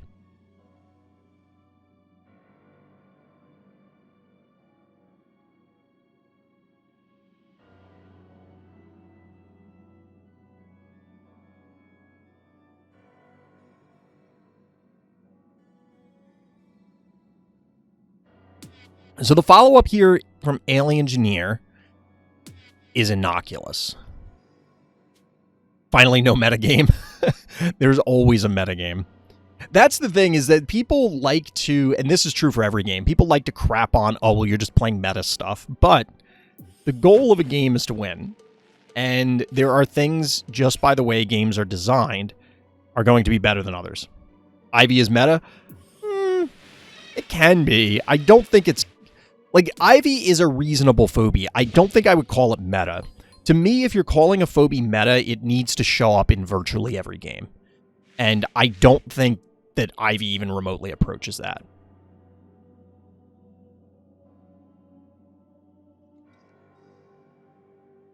Poison Ivy is a gamer in long games, no breakers like Akira Gonzo Attractor. Yeah, there are. We'll have to see how the players adapt. Since we missed game one, I'm curious if one of them went with Poison Ivy or a similar phobie in the first game, and that's kind of what inspired this. Or did they realize based on the first game and adapted and said, hey, my opponent dragged the game out, or they did this, or they did that, so therefore I want to insert a Poison Ivy in my game plan in order to try and manufacture advantageous scenarios. Now, Alien Engineer here does have the one key advantage, at least on board. But we're getting the Sentinels coming down. Now, and also recall, as I started out this game with, before we got into the Poison Ivy shenanigans, that Amarkand has a propensity to go for beauty on this map. Here, Alien Engineer's coming out with a Noxious. Now, the dimensional heavy team here, well, I guess it's the same quantity-wise of dimensionals on both sides. Oof. Cowbell just swallowing that trap.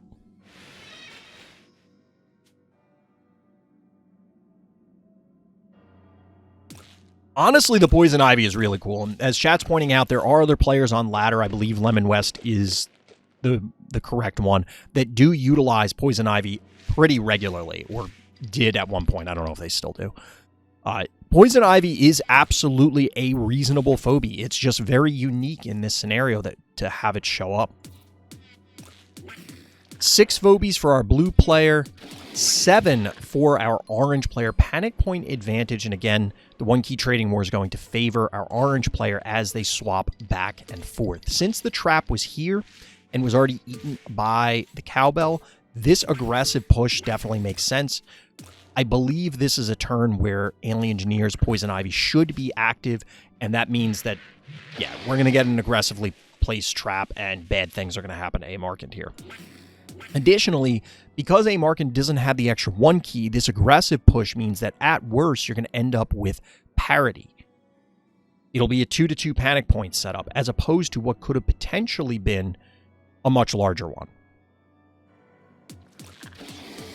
Now, the displacement tool here from Amarkand in the form of the spider does represent a threat, and honestly, yeah, I don't think you can do that as Alien Engineer, because the yoink from the spider would put it in range of a quick takedown from the Innocuous.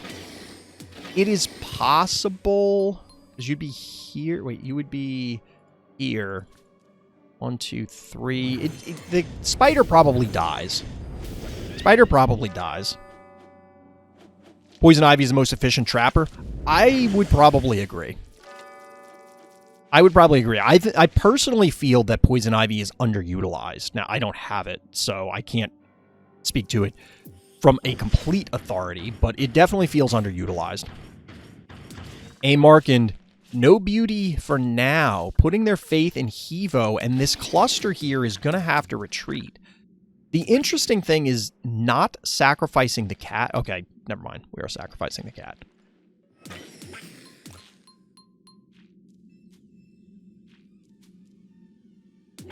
So at 600 damage from this trap, because you take the 350, then you take the 250 for a total of 600, that actually 100% snipes the Razormouth. So the debate from A-Markin was probably, hey, I kind of want to send this to the bottom. Oh, wait, I can't. There's the potential. The trap is there. Then I lose the 1 key for free and end up losing a lot of tempo.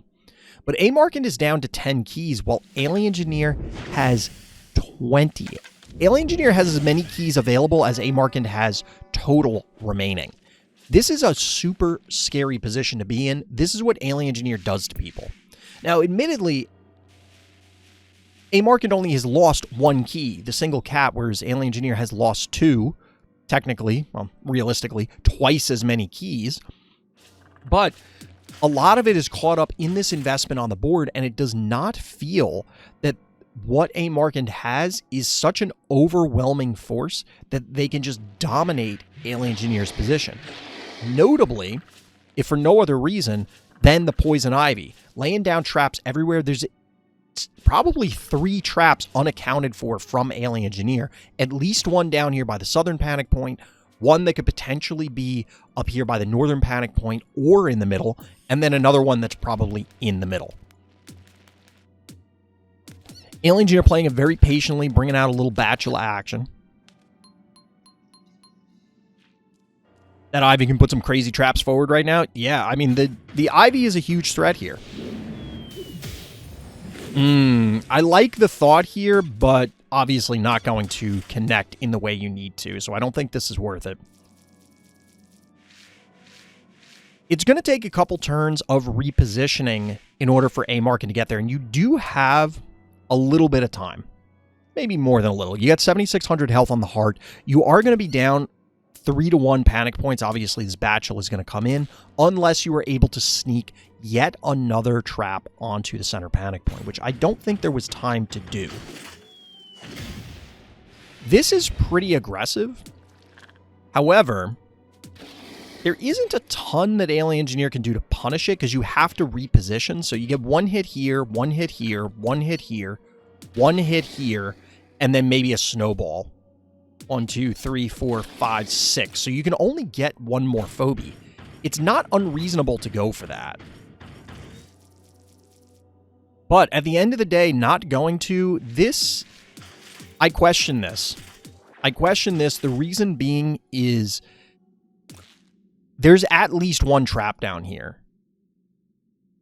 There might end up being 2. And you really don't want the Spider or the Cyclops to get trapped. They're going to take a ton of damage. I mean, they're going to take 600. Well, Cyclops will take a little more than 600. But the point is that, like, the Spider's not all that sturdy. There's a lot of bad things that could happen to you if you step on one of those traps. So pushing through the potential Poison Ivy traps feels like you're asking for something terrible to happen. I don't know. I'm not a gambling man, so I don't think I would roll the dice here.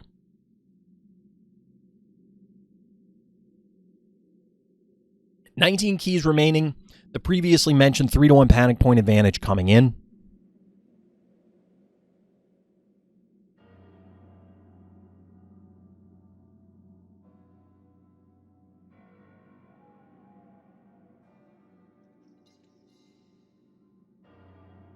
Obviously, neither player wants to risk anything going south, taking as much time as they can on their turn to plan everything out. A-Markin now has all of their keys available, but oh boy, believe it or not, despite this Motherlode making an appearance, A-Markin still is down on overall key count.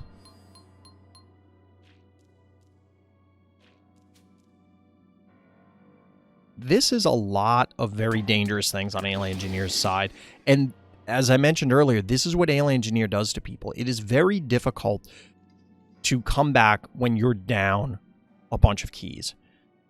The main way you take advantage of that, presumably the reason your opponent still has keys remaining, is because you are bullying them around the map or you have a significant map advantage. And that has not been the case, and that is often the case when playing against Alien Engineer, that they're able to stabilize, chip away at your team, get a handful of takedowns or a positional advantage, and then all of a sudden you're down an overwhelming amount of resources. And in this case, I mean, I don't know how A. Markin pushes into this, truthfully.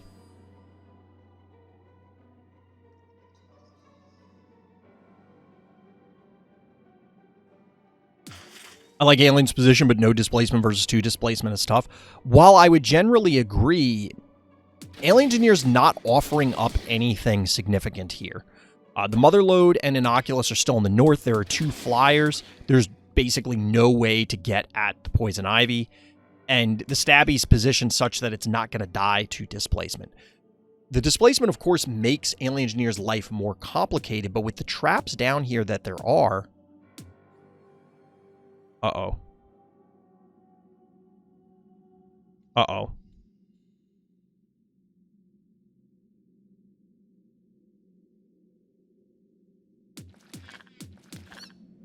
Uh-oh.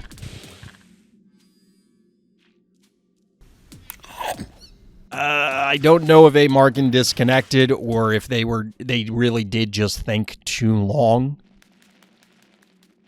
But either way, I cannot possibly imagine that they meant to do nothing there. Alien Engineer just sacrificing the Bachelor to clear the trap. A little hydrate action.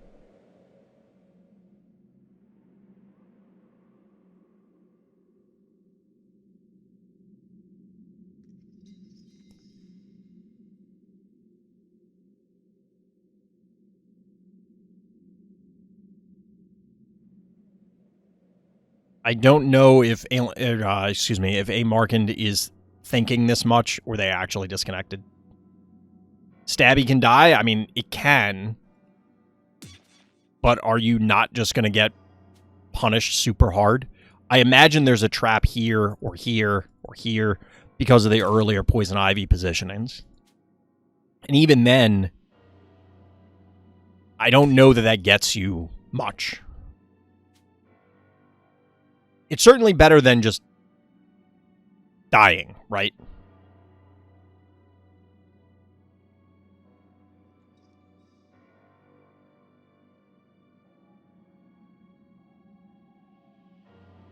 I'll hydrate.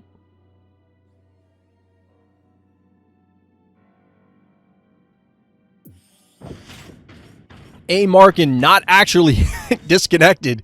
Going Hevo 3.0.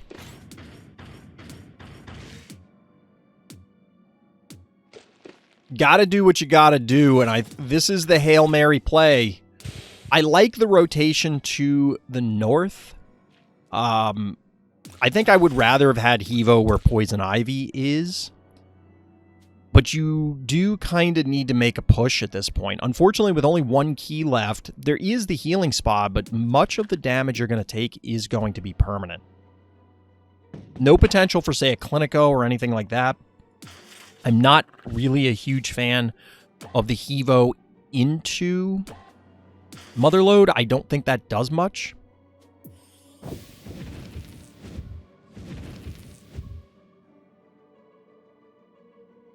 Sparky coming in. That's a big threat for a variety of reasons. Soon to be buffed. Soon to be buffed. And then buff will allow it to one-shot Inoculus.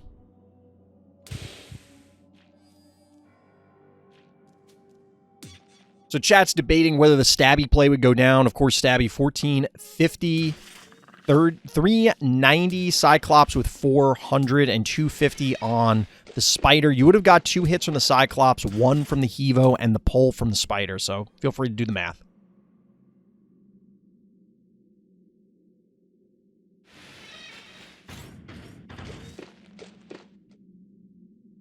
Now, there's still at least 1 trap floating around in here.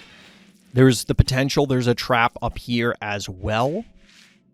Let's see. So that would have to be here. That goes there. That goes there. This comes down. So that's 375, 775, 1,011. This is a dead spider if Alien Engineer wants it. Sparky Uwu? Why?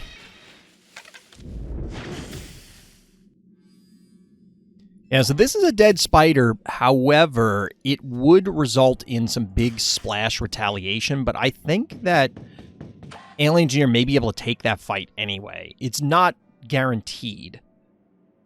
But because these two are effectively not in the fight, like the Hevo will get one hit, the Tooth Fairy will get one hit, Cyclops will probably... Well, the Cyclops could get double hits on Sparky. So Sparky may go down, but then you'd have the Motherlode just sitting on top of their team, ready to pulverize the Inoculus.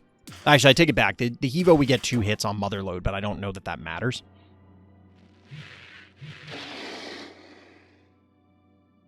Stabby getting positioned aggressively, now threatening the heart. 5,200 health. I mean, this is a pretty significant clock. 3-to-1 panic point advantage. The Stabby in range. There's really no way for these two to rebuff the Stabby easily. They can certainly do it, but now that the Motherlode's down here threatening as well, this is going to get a lot more complex. However, the Spider can threaten a Yoink if the Motherlode gets too interested in getting involved in this exchange. No matter where it goes, it can ultimately end up in one of these pits. Unless you burn the Yoink right meow. And I just don't see how this one helps you. I don't even know if you can kill this thing.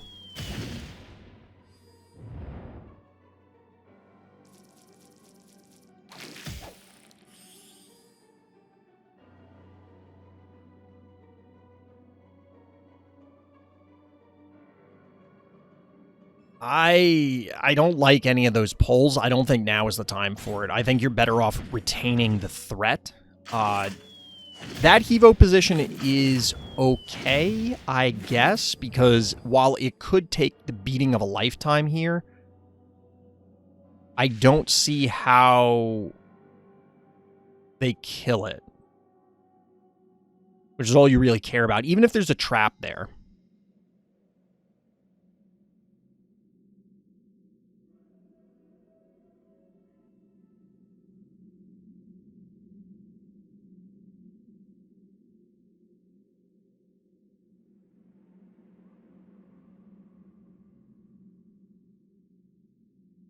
Hey, Markin really going in the tank here. Looks like this is the position they're going to leave things in. Do I look like a cat to you, Jamerty?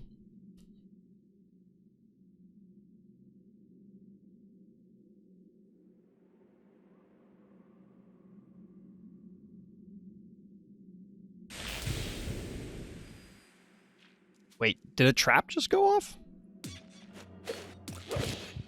I'm unclear what just happened. It sounded like a trap went off, but I don't know where.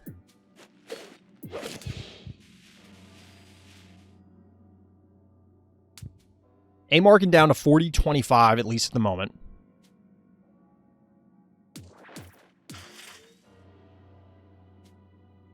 So A-Markin really needs to set up a Yoink into a multi-hit Hevo play, but I just don't think Alien Engineer is going to allow that to happen. Like, if you come in with the Spider, Yoink the Tooth Fairy, or the Noxious to, like, hopefully get some multi-hits here, maybe, but I just don't think that's going to happen. The other option is Alien Engineer gets overly aggressive, charges at the Hevo, and then offers up their team. Don't think that's going to work out either. But the pressure's coming down. Alien Engineer just debating whether it's worth continuing to pressure versus backing off.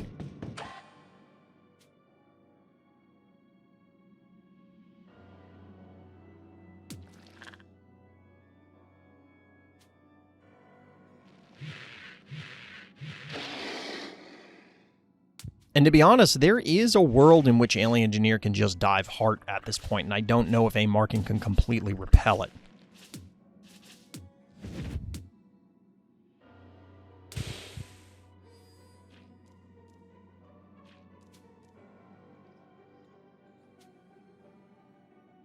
So a lot of A. Markin's team is caught up here in the north trying to respect, I guess, the Innocuous and the rest of the team. But I think now you almost have to make this rotation into trap country down in the south, and that is going to be awkward. It's certainly not going to be good. You can get, like, if you get really aggressive, you could get some good splash here, but then you kind of have to follow it up with a boop in order to make sure that you don't just get annihilated. And even then, you're still going to take a beating because this connects, this connects, this connects, this connects, this connects. There's a lot of bad things that can happen. So A. Markin's in a damned if you do, damned if you don't state, but you do have to ultimately, in my opinion, try and push. You have to make something start to happen. The more passive you are, the more risk you run of just getting checkmated. You're getting boxed into a corner here. Your hard health is getting pretty low with a decent enough panic point advantage, and you're not pressuring any of their stuff. Like, you got to make something happen at some point. I think there might be a play of, like, swing Hevo down, splash here, and then boop. And in fact, that might just kill the stabby due to fire damage. Actually, no, it would die to the regular damage.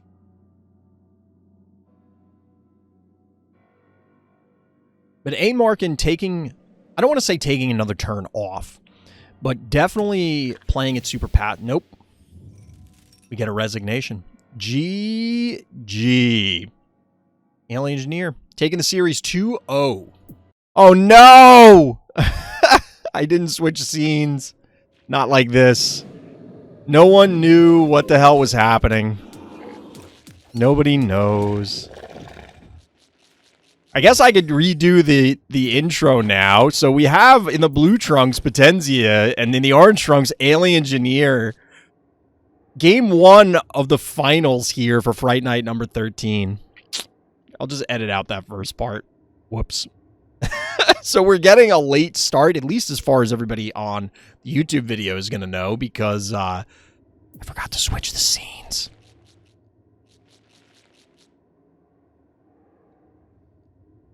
You didn't miss a whole lot. You didn't miss a whole lot. You missed the Tooth Fairy Creep opener versus the Werewolf Gin Sting opener. That's about it.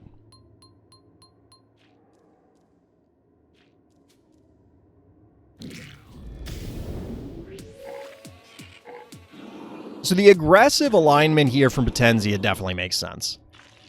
You have the window to try and push this, but now the poison on the Gin Sting is going to get multiple ticks, because you just, even if you haul ass back to this spot, it's going to take time to get back there.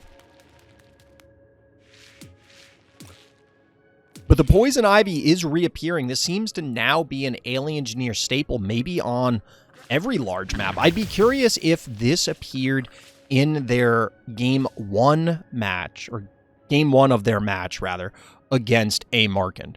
Because we did miss observing that game, but it was on this map.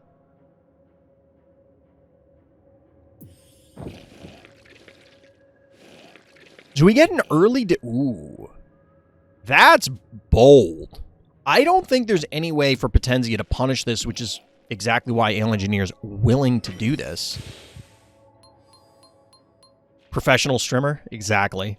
You know what's funny is, like, actual professional streamers, I see do that all the time. That's why for, like, tournaments and stuff, typically you'll have an observer who handles that sort of stuff. This was going to be hyper aggressive, because there's no world in which this Gin Sting survives now. The Zangief Lariat clobbering Tooth Fairy, and now you're right on top of these.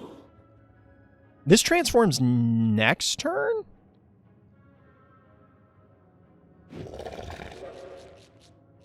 What is happening?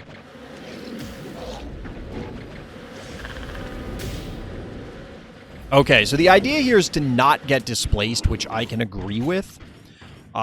There still is the yoink possibility, meaning you get hit twice here and once here, but that should not be enough. 2,500 health, like, that's a lot. Plus, that would mean that Alien Engineer has to offer up their Octonauty.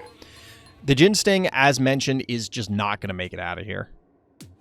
I guess there's a world in which you sprint away and simultaneously send... Actually, you go 1, 2, 3, 4. 1, 2, 3, 4. You could, over the course of 2 turns, get out of there if Alien Engineer doesn't look at the Jin Sting funny.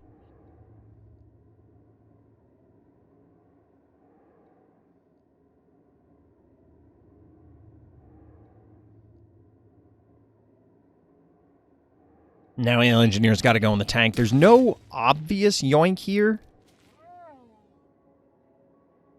There's no obvious yoink for true, like, immediate value. Notably, both players ignoring this southernmost panic point. 7,600 to 7,415. Clearly, the werewolf is going to beat feet. Get the hell out of here. There's no reason to stay. But the problem is that means that on the retreat, this Jin Sting is going to have a tough time. You may have to add a healer because the Jin Sting may have to retreat across the top.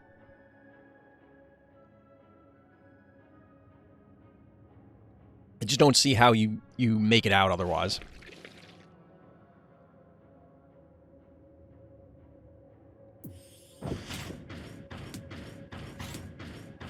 That being said, I don't know if Alien Engineer would want to risk one of their phobies to snipe the Jin Sting. Maybe if the creep can get there. So you just kind of have to stay out of range of the creep. You can go 1, 2, 3, 4. And you would actually be out of range. Yeah, this is a safe escape. But it cannot make it to the spa in time by taking this path. So you have to have a healing phobie to prevent this Jin Sting's demise. 2, 3, 4. 1, 2, 3, 4. Yeah, it can't reach the spa. Just double checking that I'm looking at the spaces correctly.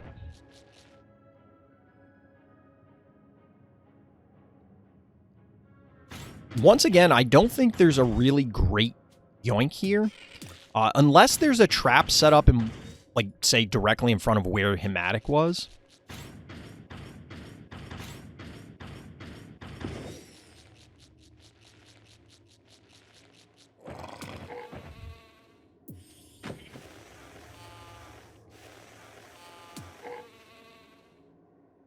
Is this a dead Jin Sting? I feel like... Okay, we do get the muffin coming in.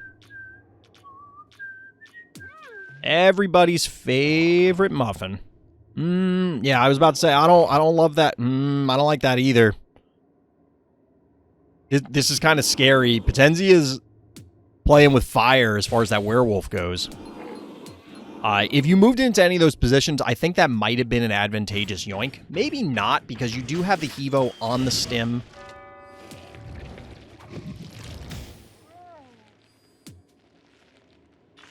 This does not transform this turn.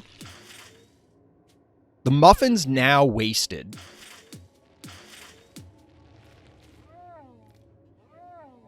Alien Engineer didn't even have to think about this one. They knew what they were doing. They knew what the play was going to be as soon as their turn started.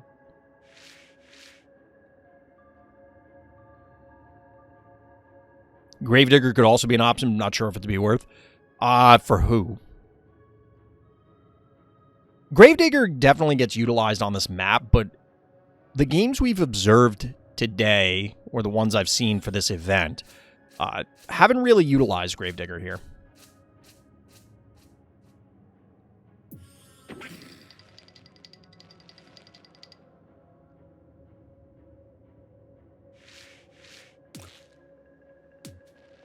I wonder if there is... Yep, there is a trap here. That's brutal. I mean, the muffin is here. So the muffin's going to heal, I think, 550 at level 1. So yeah, obviously this comes in. This has to come in, but it's probably 7 dead keys. I don't think this Hematic is making it out of here alive. You do get the splash from this... Never mind, you don't get the splash from the Klepto. Alright. Yeah, I don't know that the Bowmangle's positioning matters there. Because I mean, it matters, but you would rather do what Potenzi is having happen now, because otherwise you risk having to advance and then get yoinked into the pit by Octonaughty when the cooldown comes back up. But I don't think you have enough damage to really threaten this Hevo. Like, I don't know that you kill anything other than maybe the creep.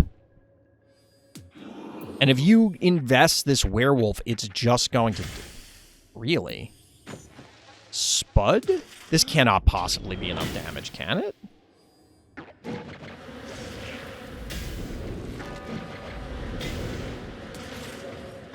Oh, all right. Heads up play. Heads up play, taking down the Hevo, maintaining the Hematic on the board at least for this turn. Alien Engineer is going to have to decide which phobie is more threatening, the Jin Sting or the Werewolf, because I don't think you have enough damage to get everything. Octonaughty's damage output isn't extremely high, and everything else has to reposition in order to get a hit in. So you should be able to get the takedown here on the Hematic, but you have to offer some things up in order to actually do it.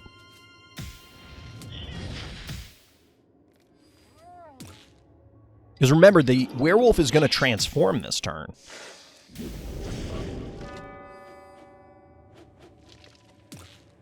And it is unlikely that there's another trap in this vicinity.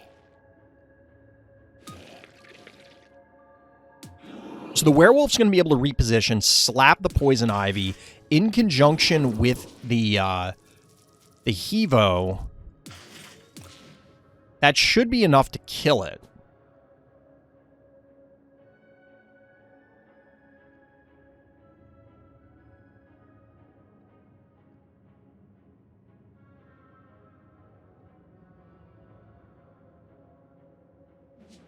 This looks like Potenza may be in an advantageous position and may be able to press this advantage, get a couple other picks. Yes, Alien Engineer has the displacement advantage, 2 yoinks to 0, but there's not much damage to follow it up. There's not much damage to follow this up, especially if this Poison Ivy goes down. Now, Potenza will be relinquishing control of the stim, which can account for some of that damage. But I think you just take the kill here on the Poison Ivy, like we're seeing. Maneuver the bow into position. Looks like we're going to trade out Boom for the Cowbell. Fair enough.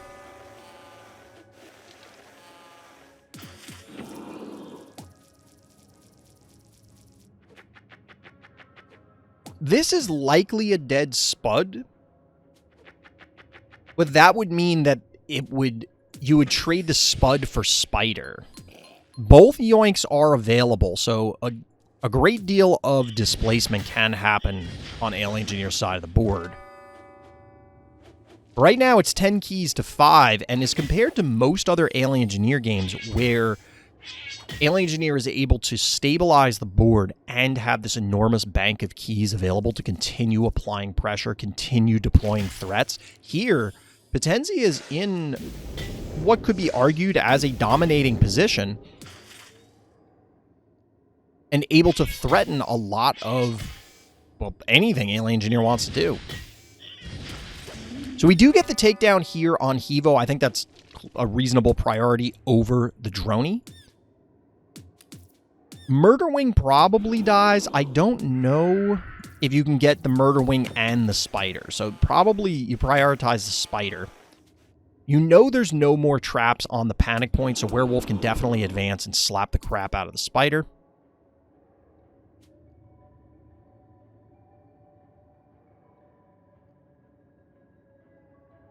But this slugfest that's going on in the northern part of this map is not really favoring Alien Engineer. They're taking a slower roll approach by advancing bow mangles into the fray. Sock Asin coming down. I don't know that I love it. They probably just wanted a 1 key. This is a reasonable one to try and push something out, especially since Potenza already utilized... Oh no, not like this. The Spider. Spiders are cannibalistic. Not the takedown I was expecting. Yeah, you got to position these differently so that you can get this Murder Wing safely.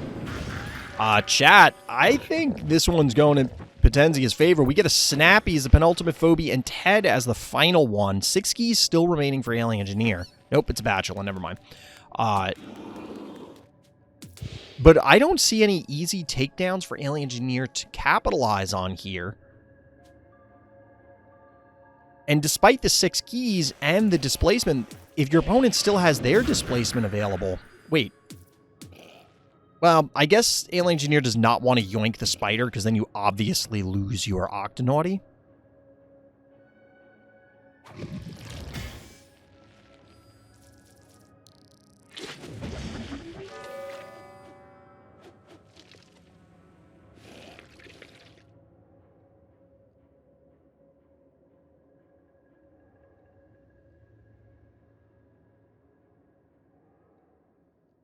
I think this obstacle has everybody's face right now. I'll be honest, I don't see how Alien Engineer gets out of this. This is a impressive position from Potenzia. Impressive position from Potenzia.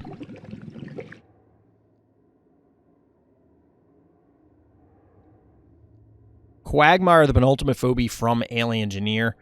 I get the thought process, but...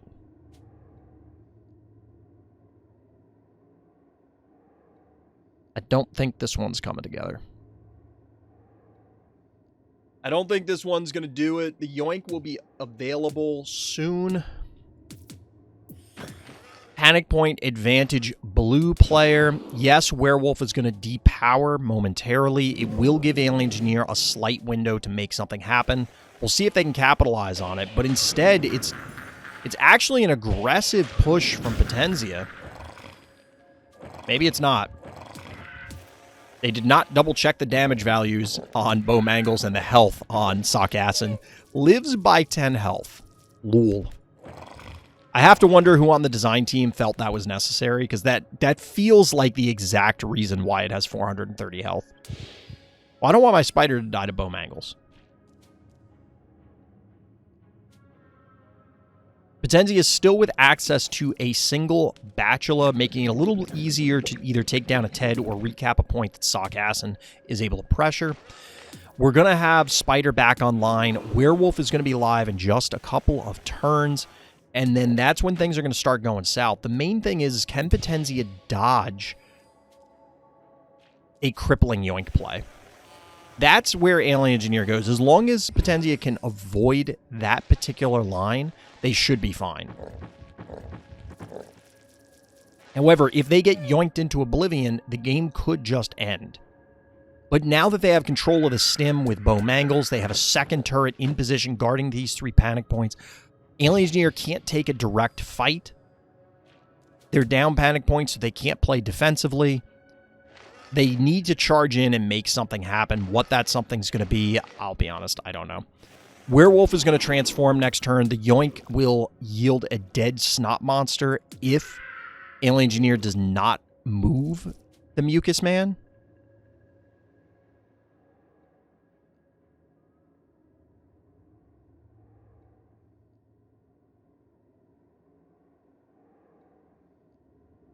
Honestly, Werewolf, I'm glad Potenzia is showing off Werewolf, because I feel like Werewolf is underutilized.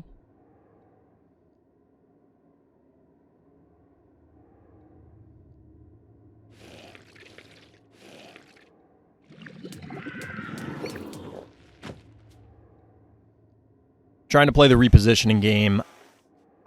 Sure, this is as good as any other position, I guess. It's as good as any other position, I guess.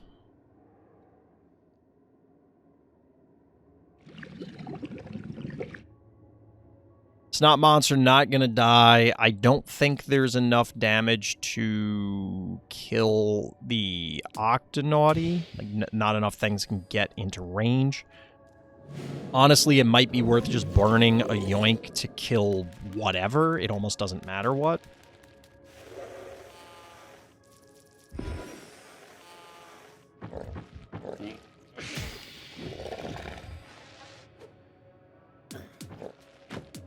The safest play would probably be just to wait for Potentia, but they're choosing to be a little more aggressive about this, and I don't hate it.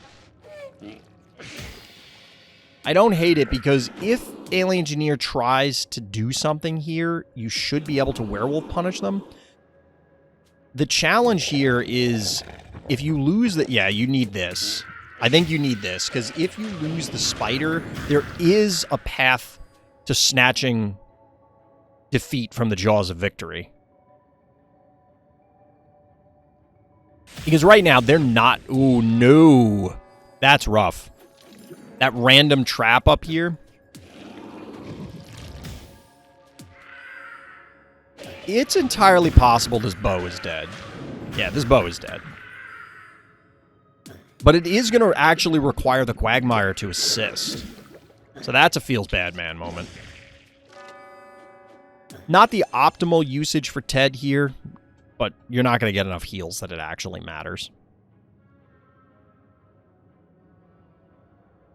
Although nobody even considers taking the bottom panic point. Yeah, this has been kind of lonely. All right, Alien Engineer redoing it to optimize the life leech, I guess.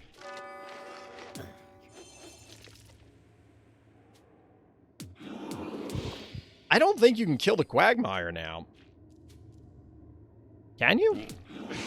I don't know. That's a lot of damage. Ooh, you get the yoink here. The backhand slap. Down goes Octonauty.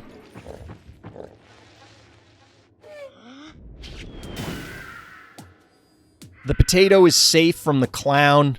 Little too tanky. Of course, you got Snappy in position now. You could send Mucus Man onto the stem. That's not going to be enough. 180. Actually, it is enough, is it?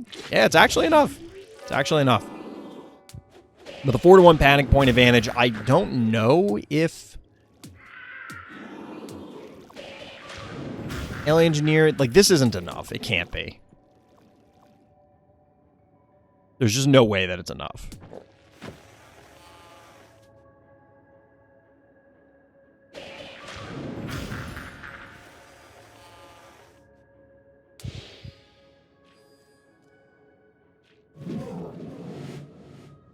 Powering down. Werewolf. Down goes Sockassin. And if the werewolf wants to escape, it can. Even if Snot Monster comes after it. So I think we're going to see a kill onto the potato. Then a counter kill onto Bo Mangles. And then it's going to be Snappy and 5 panic points versus Mucus Man and a very pained heart.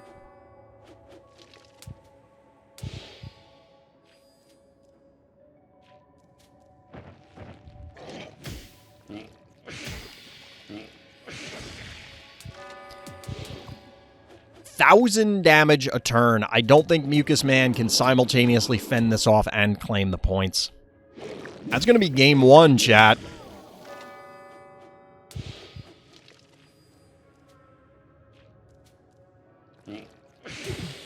It's just like playing a first-person shooter. You just click on the heads. That's all you got to do. It's that easy. GG. Game 1 in the books. Here we go. Game 2. Up a game on match point. Our blue player, Potentia. Starting off once again with the Werewolf opener. Our orange player on the cusp of elimination here in Fright Night 13 finals, Alien Engineer. Let's see what we've got. Ooh. Chat. Game recognizes game? Imitation is the sincerest form of flattery? We go Werewolf opener into Werewolf opener. Let's see who's the better dog trainer. That's a bold move there, Cotton. That's a bold move there, Cotton. Tenzia debating said bold move.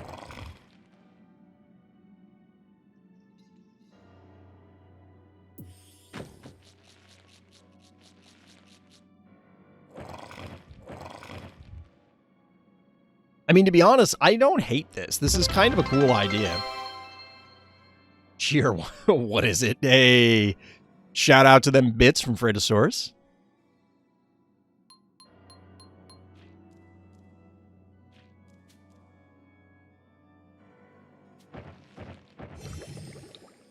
Alien Engineer positioning defensively. Of course, you can't just allow the werewolf to stand next to werewolf. Bad things are going to happen. And we come back to Octonaughty. This is very interesting to me that Octonaughty has been showing up so much, not simply as a supplement to Miss Moffat. It's not, oh, I put Miss Moffat on the board, I want another yoink. It's strictly just Octonaughty showing up. Whoa! This is wild. Potenza feeling themselves a little bit. Look at the aggression coming out of our blue player here. This is rabid.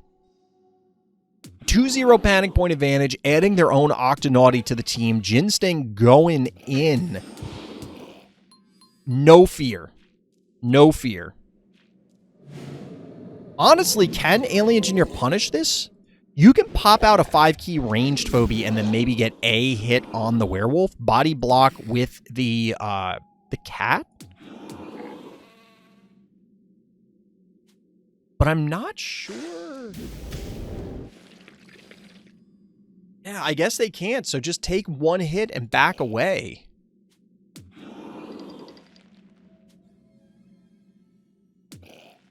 There was a world, like, you just pull the Octonaughty back, yoink, body block. Yeah, so you move it to where the cat is, like, or you could do this. No, maybe not. Never mind, Alien Engineer's not going to do it, but, like, you can move to one of those two positions, put the cat in between, and then, well, you yoink. Now, would that matter? I guess, never mind, you can't do that. You won't be able to do that.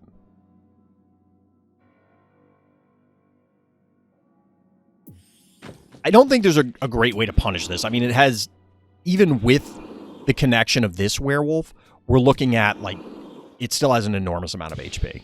Like, an absolutely enormous amount of HP.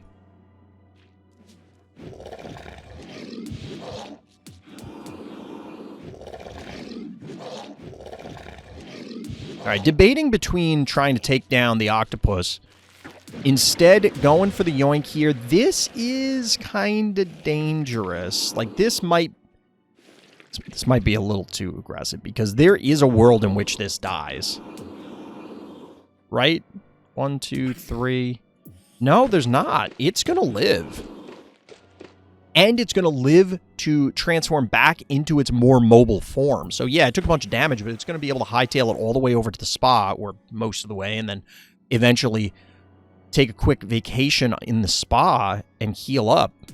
Because you could get the yoink here and then get double slaps, but that's still not enough damage because this Ginseng just doesn't represent that much damage output. So this is, what, 1,000, 1120, 1490? 1490, 1790? Still not enough.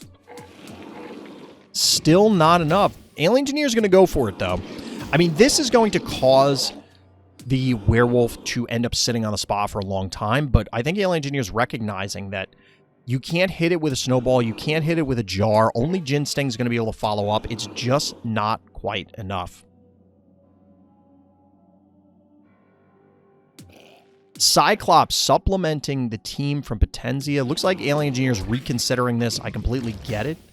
Nope. Gonna slap the crap out of the werewolf. Honestly, I wonder if it would have been better to send the cat to the top and then cycle to the mid. I'm not sure. It's going to be difficult for Potenza to try and claim this cat's life without exposing things unnecessarily. And now that we have Puff supplementing things, this might stymie Potenza's offense.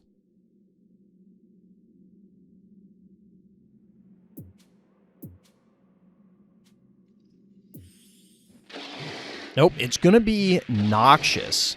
Definitely makes sense given the proliferation, we'll say, of dimensionals. This is why Daisy is better. Would Daisy have gotten there? Would Daisy have gotten there?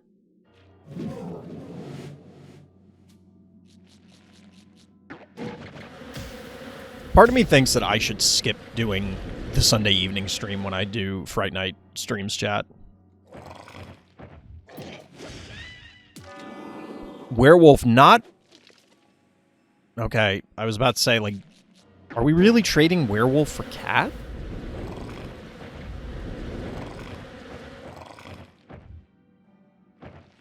Potenzi is not sure themselves.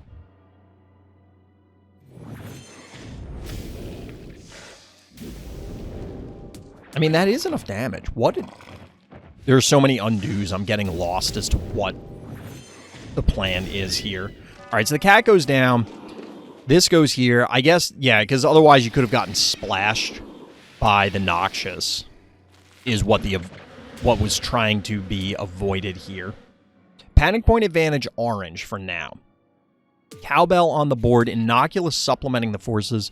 The initial aggression has been staved off. We now have a game, chat.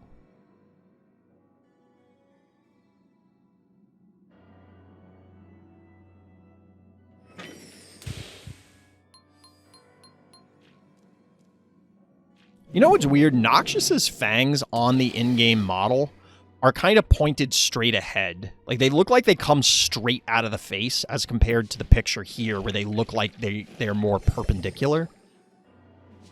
I don't know, maybe it's just me. Octonauty taking its own little vacation.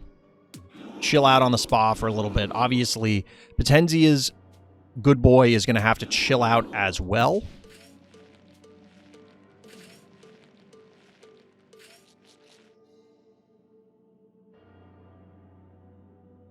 Is this Noxious safe? You yoink to here, get double hits, then these can't connect. If you go up here and pull here, then you're only getting like 2 hits. The Noxious seems safe. The Noxious seems safe. I just don't see how they're going to be able to try and kill this.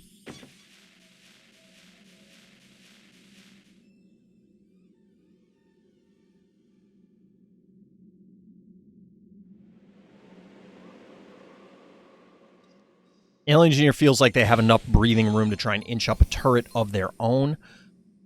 Banking to 7 also, I imagine we're going to see a Hevo 2.0. I don't know what else offhand you'd want for 7 keys. They have 1, 2, 3, 4, 5, 6 Phobies, so it's only going to be 1 unless they're anticipating Potenzi getting a takedown here, which is extremely unlikely. So instead, Hematic Ginsting getting added to the army.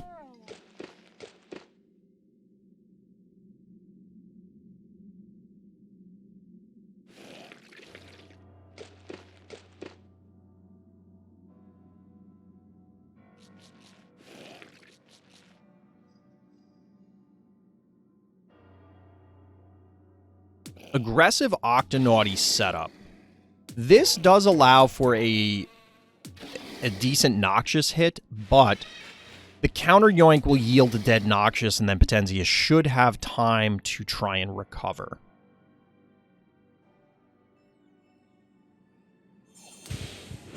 I think we get a transform. No. It's not time for transformation? No, one more turn.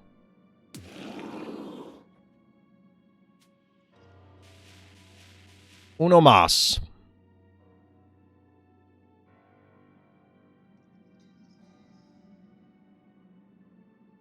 There aren't really any great paths forward for Alien Engineer that I can see. You can't get a yoink anywhere because you were just on the spa as Octonauty. So I think it's just play defensively, hope for an opening here. Maybe bait an Octonauty yoink, and then you can counter yoink. But I think this has to move, because otherwise you're going to get tagged by these 3, and there might not be a good retaliation path. Because, like, this could be here, and then this could be where the Ginsting is. Okay, we're bunching up. This quite clearly is bait. Because if you try and come in as Potenzia and yoink this, either to kill it with damage or to yoink something into the pit, then you're just going to get counter yoinked by Alien Engineer, and then they have pole supremacy.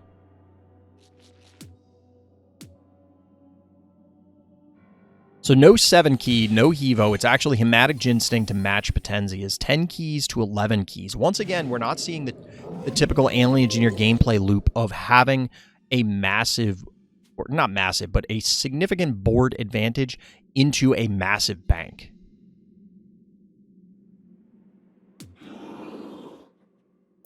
Looks like Werewolf is probably just going to chill for a while. Chill on the spa.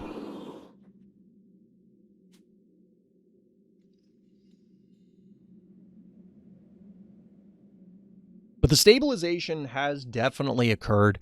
Alien Engineer in a position to try and flip this game in their favor. Potenzia's early aggression didn't quite yield the advantage that they were hoping for. Certainly not the advantage we saw in game number 1.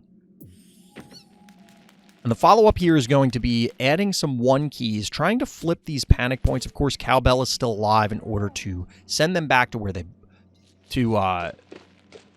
send them back to Alien Engineer's side of the board.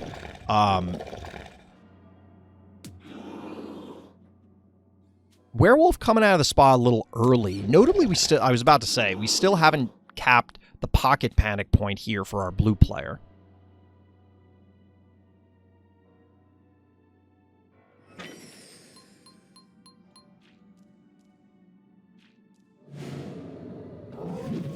A werewolf action of their own from Alien Engineer.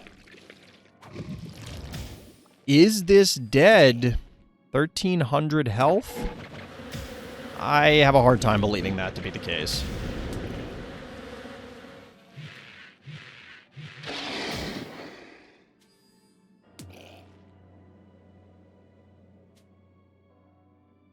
Can't quite do it.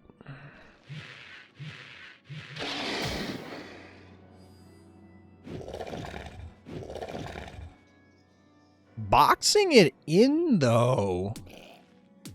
There isn't a really good way for Potenzia to get a takedown onto this werewolf, and this means that the Octonauty has to just sprint away or accept its demise. Is the Cowbell going to close the gate? I don't know if that's worth it, trying to, like, truly lock it in, because you could just lose the Cowbell for no reason as your opponent retreats.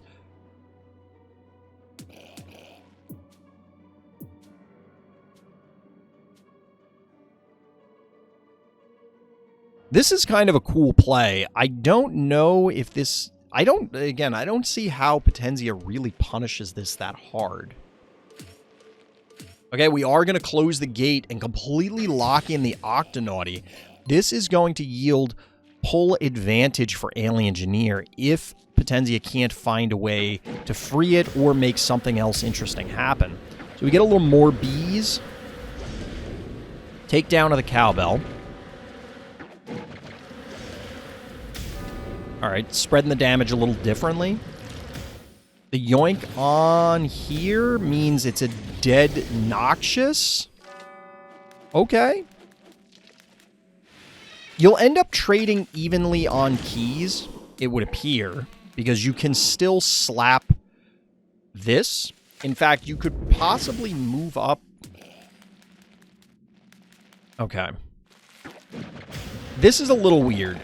I think this is bad for Alien Engineer, this exchange, because ultimately, even if you kill the Octonauty, this is gonna depower soon. You're gonna end up in a really weird spot. That being said, we're getting some additional no, we're not. Not enough damage to kill this.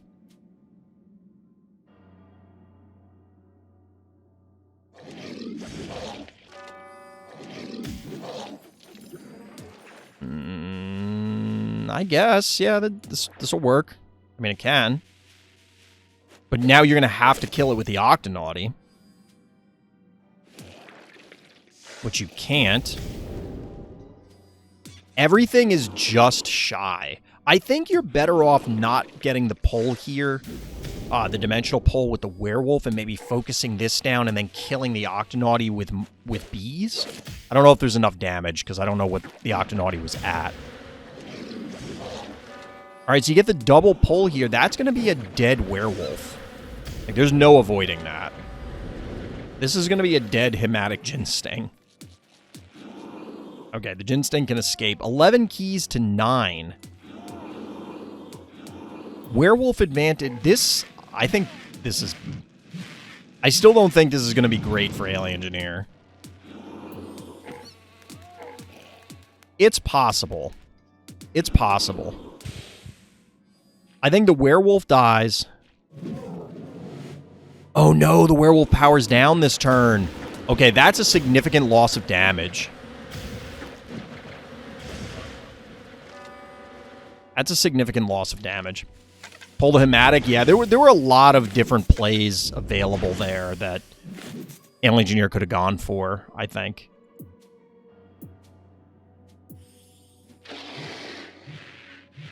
All right, maybe Alien Engineer stabilized here. Because despite what seemed like a poor position, you end up losing the Noxious and the Gin Sting, but that's 12 keys. We got 9, 10, 11. You're ahead on keys, and you should be able to press this advantage, to be honest. Yeah, I don't think sheep is the answer.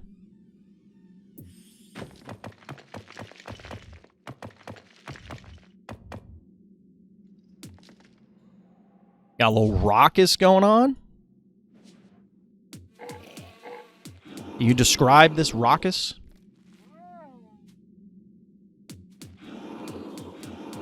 So werewolf should be powering down right now.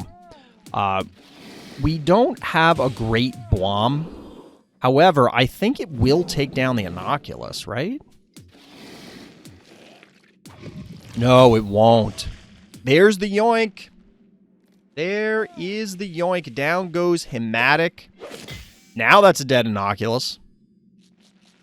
We don't have more bees. We just have some plain bees. Hilariously, we get the invade onto Potenzia's healing spa. Similar to game 1. Just flipped. This is Alien Engineer's game to lose.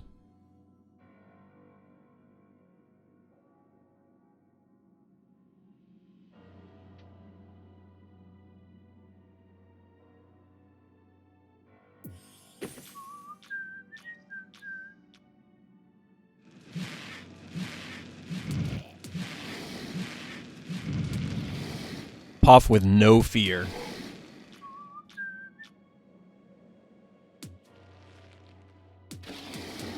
Four Phobies to however many Alien Engineer has, plus 3 keys. There are some options for Potenzia here, but yeah, I think that was the most likely one. GG, Alien Engineer takes game 2. We're going to game number 3, chat. We're in there, chat. Right at the beginning, game 3 of our Fright Night 13 finals. Potenzia versus Alien Engineer. Mount Blight will be our deciding map. Now, this was Potenzia's pick. They lost game 2, so they get to choose the next map. What do they have in store?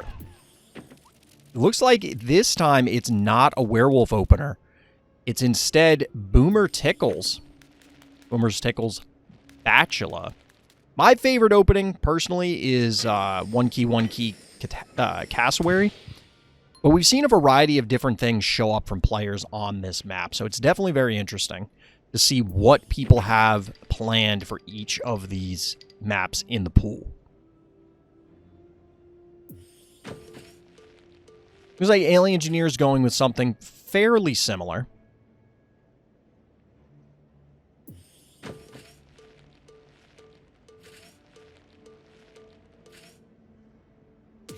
Cowbell, Razor Mouth, Contortio. 3 keys still available. Is Alien Engineer going to go for something beyond this? Stabby is the play. An early turret to try and control space. Definitely makes sense because now this is going to deter Potenzia from trying to come after this panic point. And there really isn't... I mean, you can send the Boomer here, but you can still collapse on it and then maybe Snowball.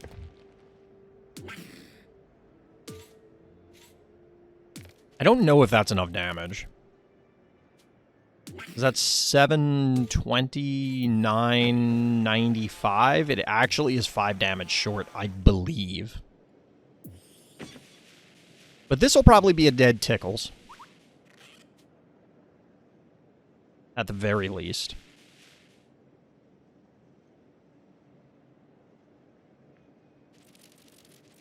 Never mind. Tenzia playing it a little safer here. Deciding against the double turret play. Hematic. All right. Definitely shown up in a lot of games as of late, especially given the custom rule set we have for this event.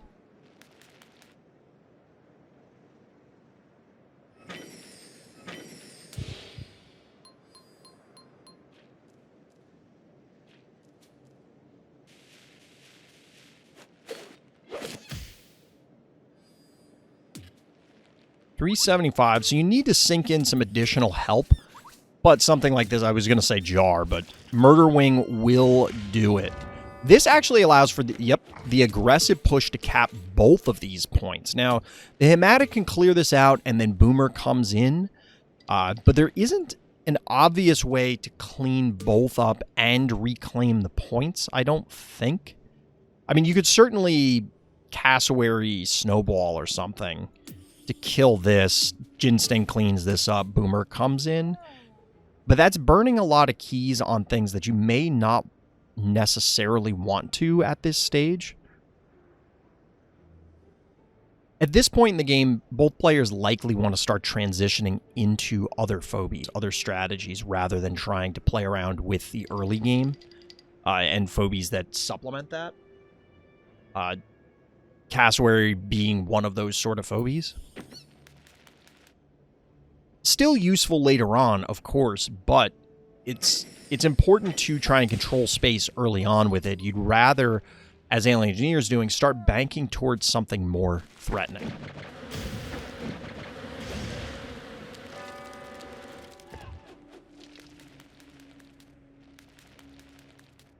All right, so we get a push from a different direction. Boomer taking the southeastern panic point here. You got Mario and Luigi here. Jin Sting bros.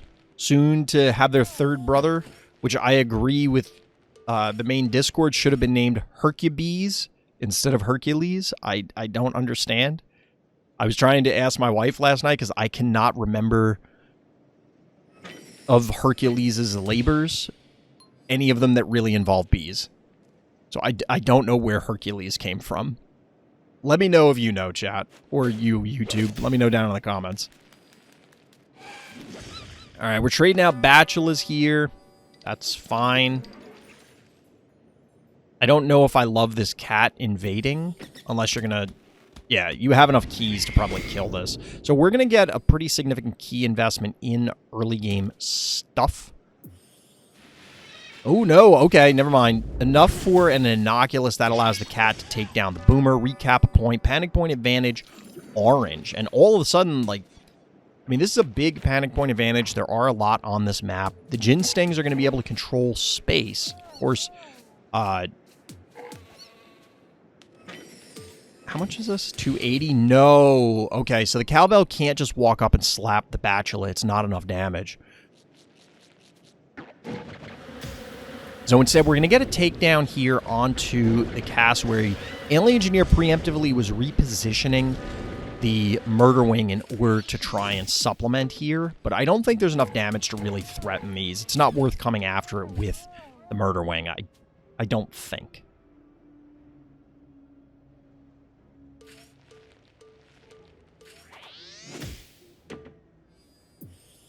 Sure. Honestly, I think saving the Cowbell might be better. I don't think it's worth walking up and putting this thing at 5 health. Like, there's no functional difference between what it was at and what it's at now. You're just going to lose the Cowbell. Just going to lose the Cowbell. It's a Jin Sting after performing 12 labors. I mean, I guess. This play caught somebody on this map admittedly on the other side. I forget what game it was in the Swiss, but this break into Inoculus play caught them. The problem is, I think that Alien Engineer is shy on damage. Maybe not. 650? Yeah, you're shy on damage.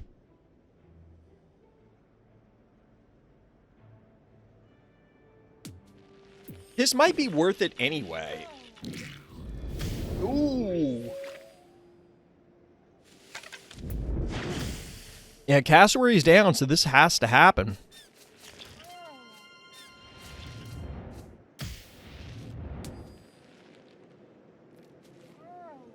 Still not enough. You're only getting 220 out of this Bachelor.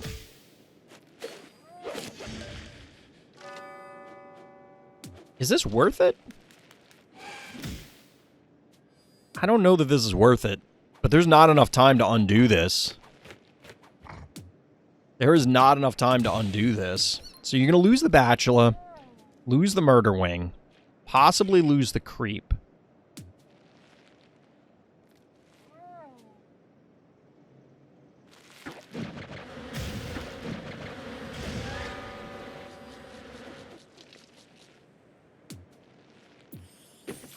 Yeah, I was going to say, there's no way to secure the kill on this, but even if there was, it wouldn't matter. The Muffin's going to put it out of range.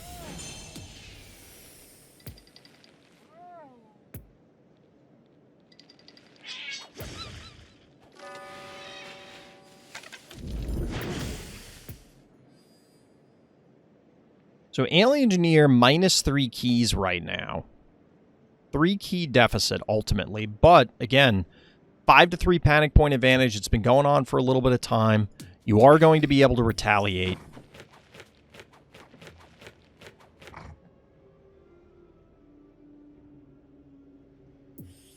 Evening up the panic points here.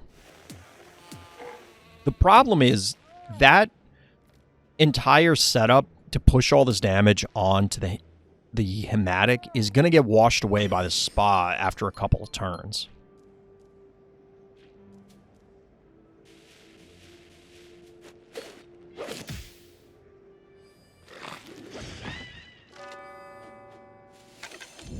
Yeah, I think you want to do it that way and then maybe use the Contortio to recap a point or something. Makes sense.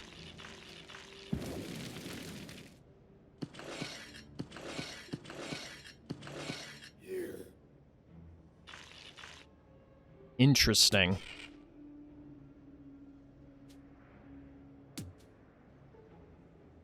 Panic point advantage, once again, orange. 5 keys available, and based on Alien Engineer's previous play pattern, I was going to say maybe a Noxious, but we're actually getting a straight shot Henrietta to push the panic point advantage even further, and Bone Mangles to help solidify things. So now, Potenza is in a weird spot if they try and engage. You can poke with this Inoculus, but then that requires the bow to kill this, which I guess is fine, because then you can reposition, swing the Contortio down. But both of these, well, any of these, if they advance, there's 3 turrets here covering a lot of area. 800 damage going down on the heart, 5,600 remaining to 6,600. Ginsting is going to take an early vacation on the Spa.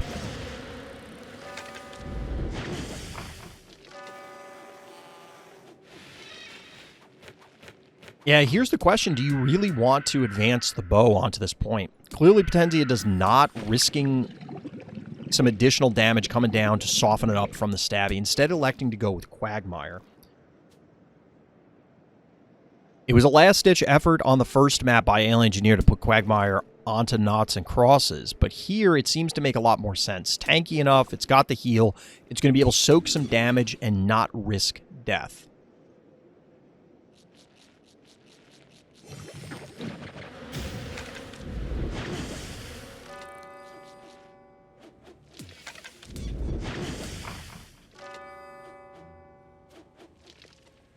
So notably, this Inoculus is safe 375 and 400, not quite 800, and there's no way to reach it with any of the phobies on board or anything that can come out of the vault. So Innocuous is not in danger of getting poked here. Now, with Potentia burning all their keys this turn, only 5 remaining, it is possible for this Gravedigger to slide up to the north, kill and reclaim this point, kill off this, and then continue to apply pressure on the board. It is going to add up over time for Alien Engineer, so that Potentia is going to be pushed into a position where they have to react in a way that they may not be happy about.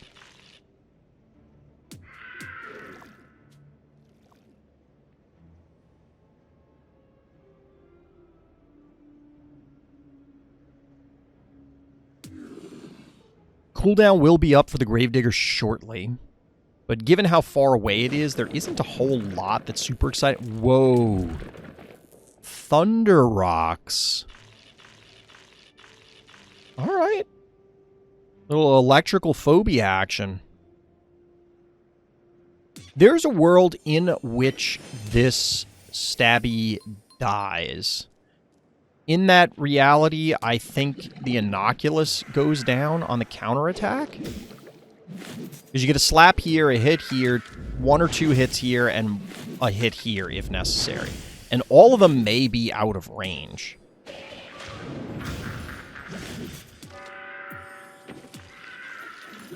So that's a decent amount of damage, 1100 health remaining, but the poison here from creep onto Gravedigger is a big deal. This is a dead Gravedigger.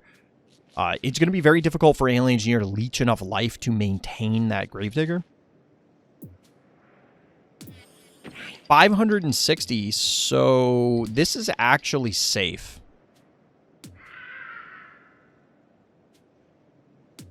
Potentia flipping the script a little bit here.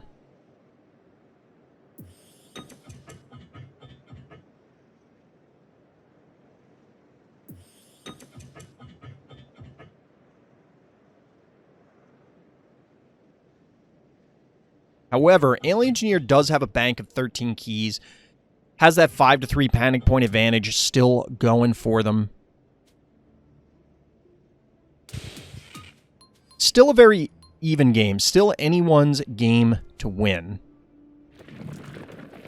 But it does look like we're going to get the push onto the bow.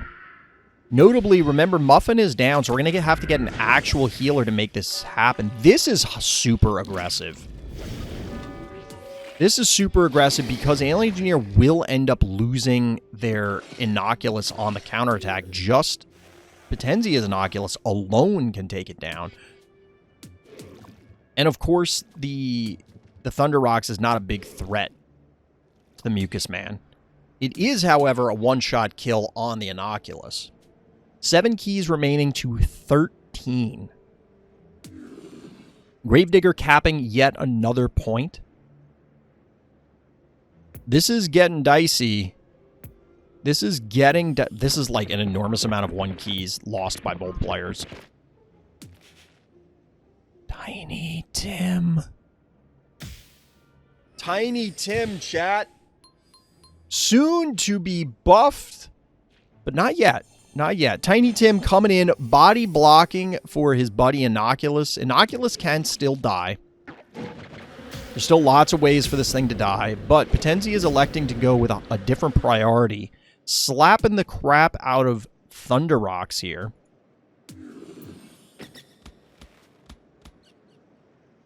Honestly, I don't know that the Gravedigger can leech enough health to survive. I'm not going to do the math. We're on stream. You don't do math on stream. Down goes the creep. I'm a little surprised by the prioritization of targets here by Potentia.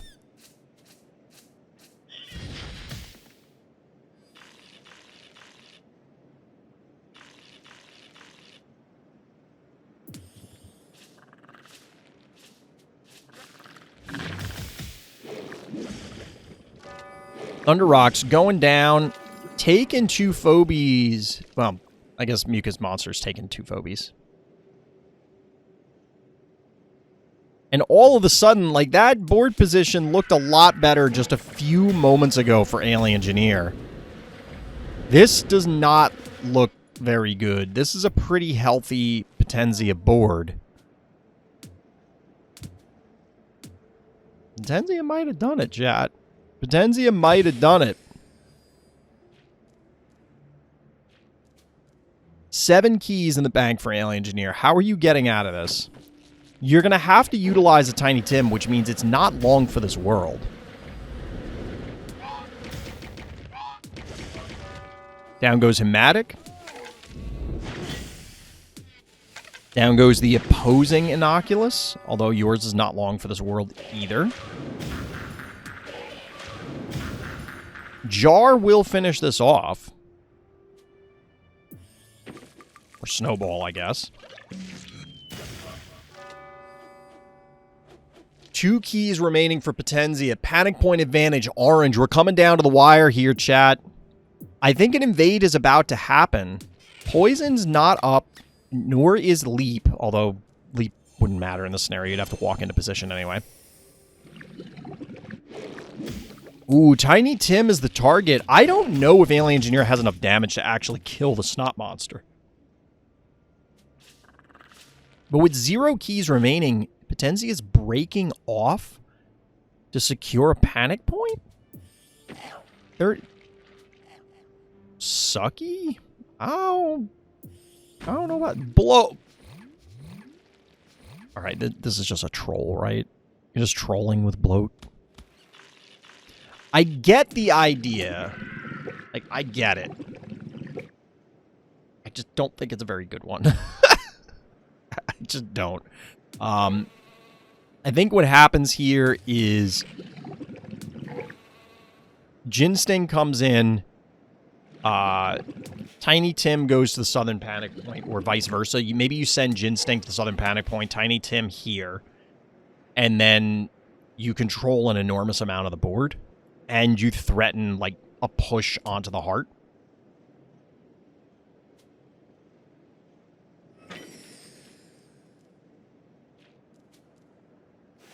This game has been back and forth, and it's absolutely wild. This I did not expect.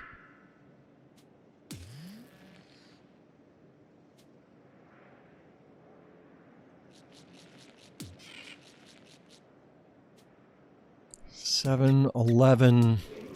I think this is a dead bow.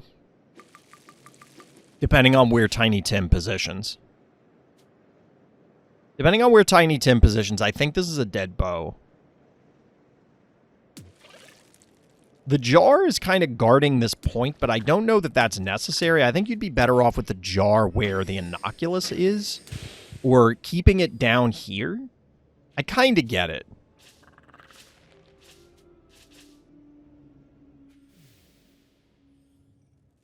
Honestly, I kind of agree. I feel like this was checkmate in Alien Engineer's favor. I don't think there was any way for Potenzia to successfully engage. It would have just been tough.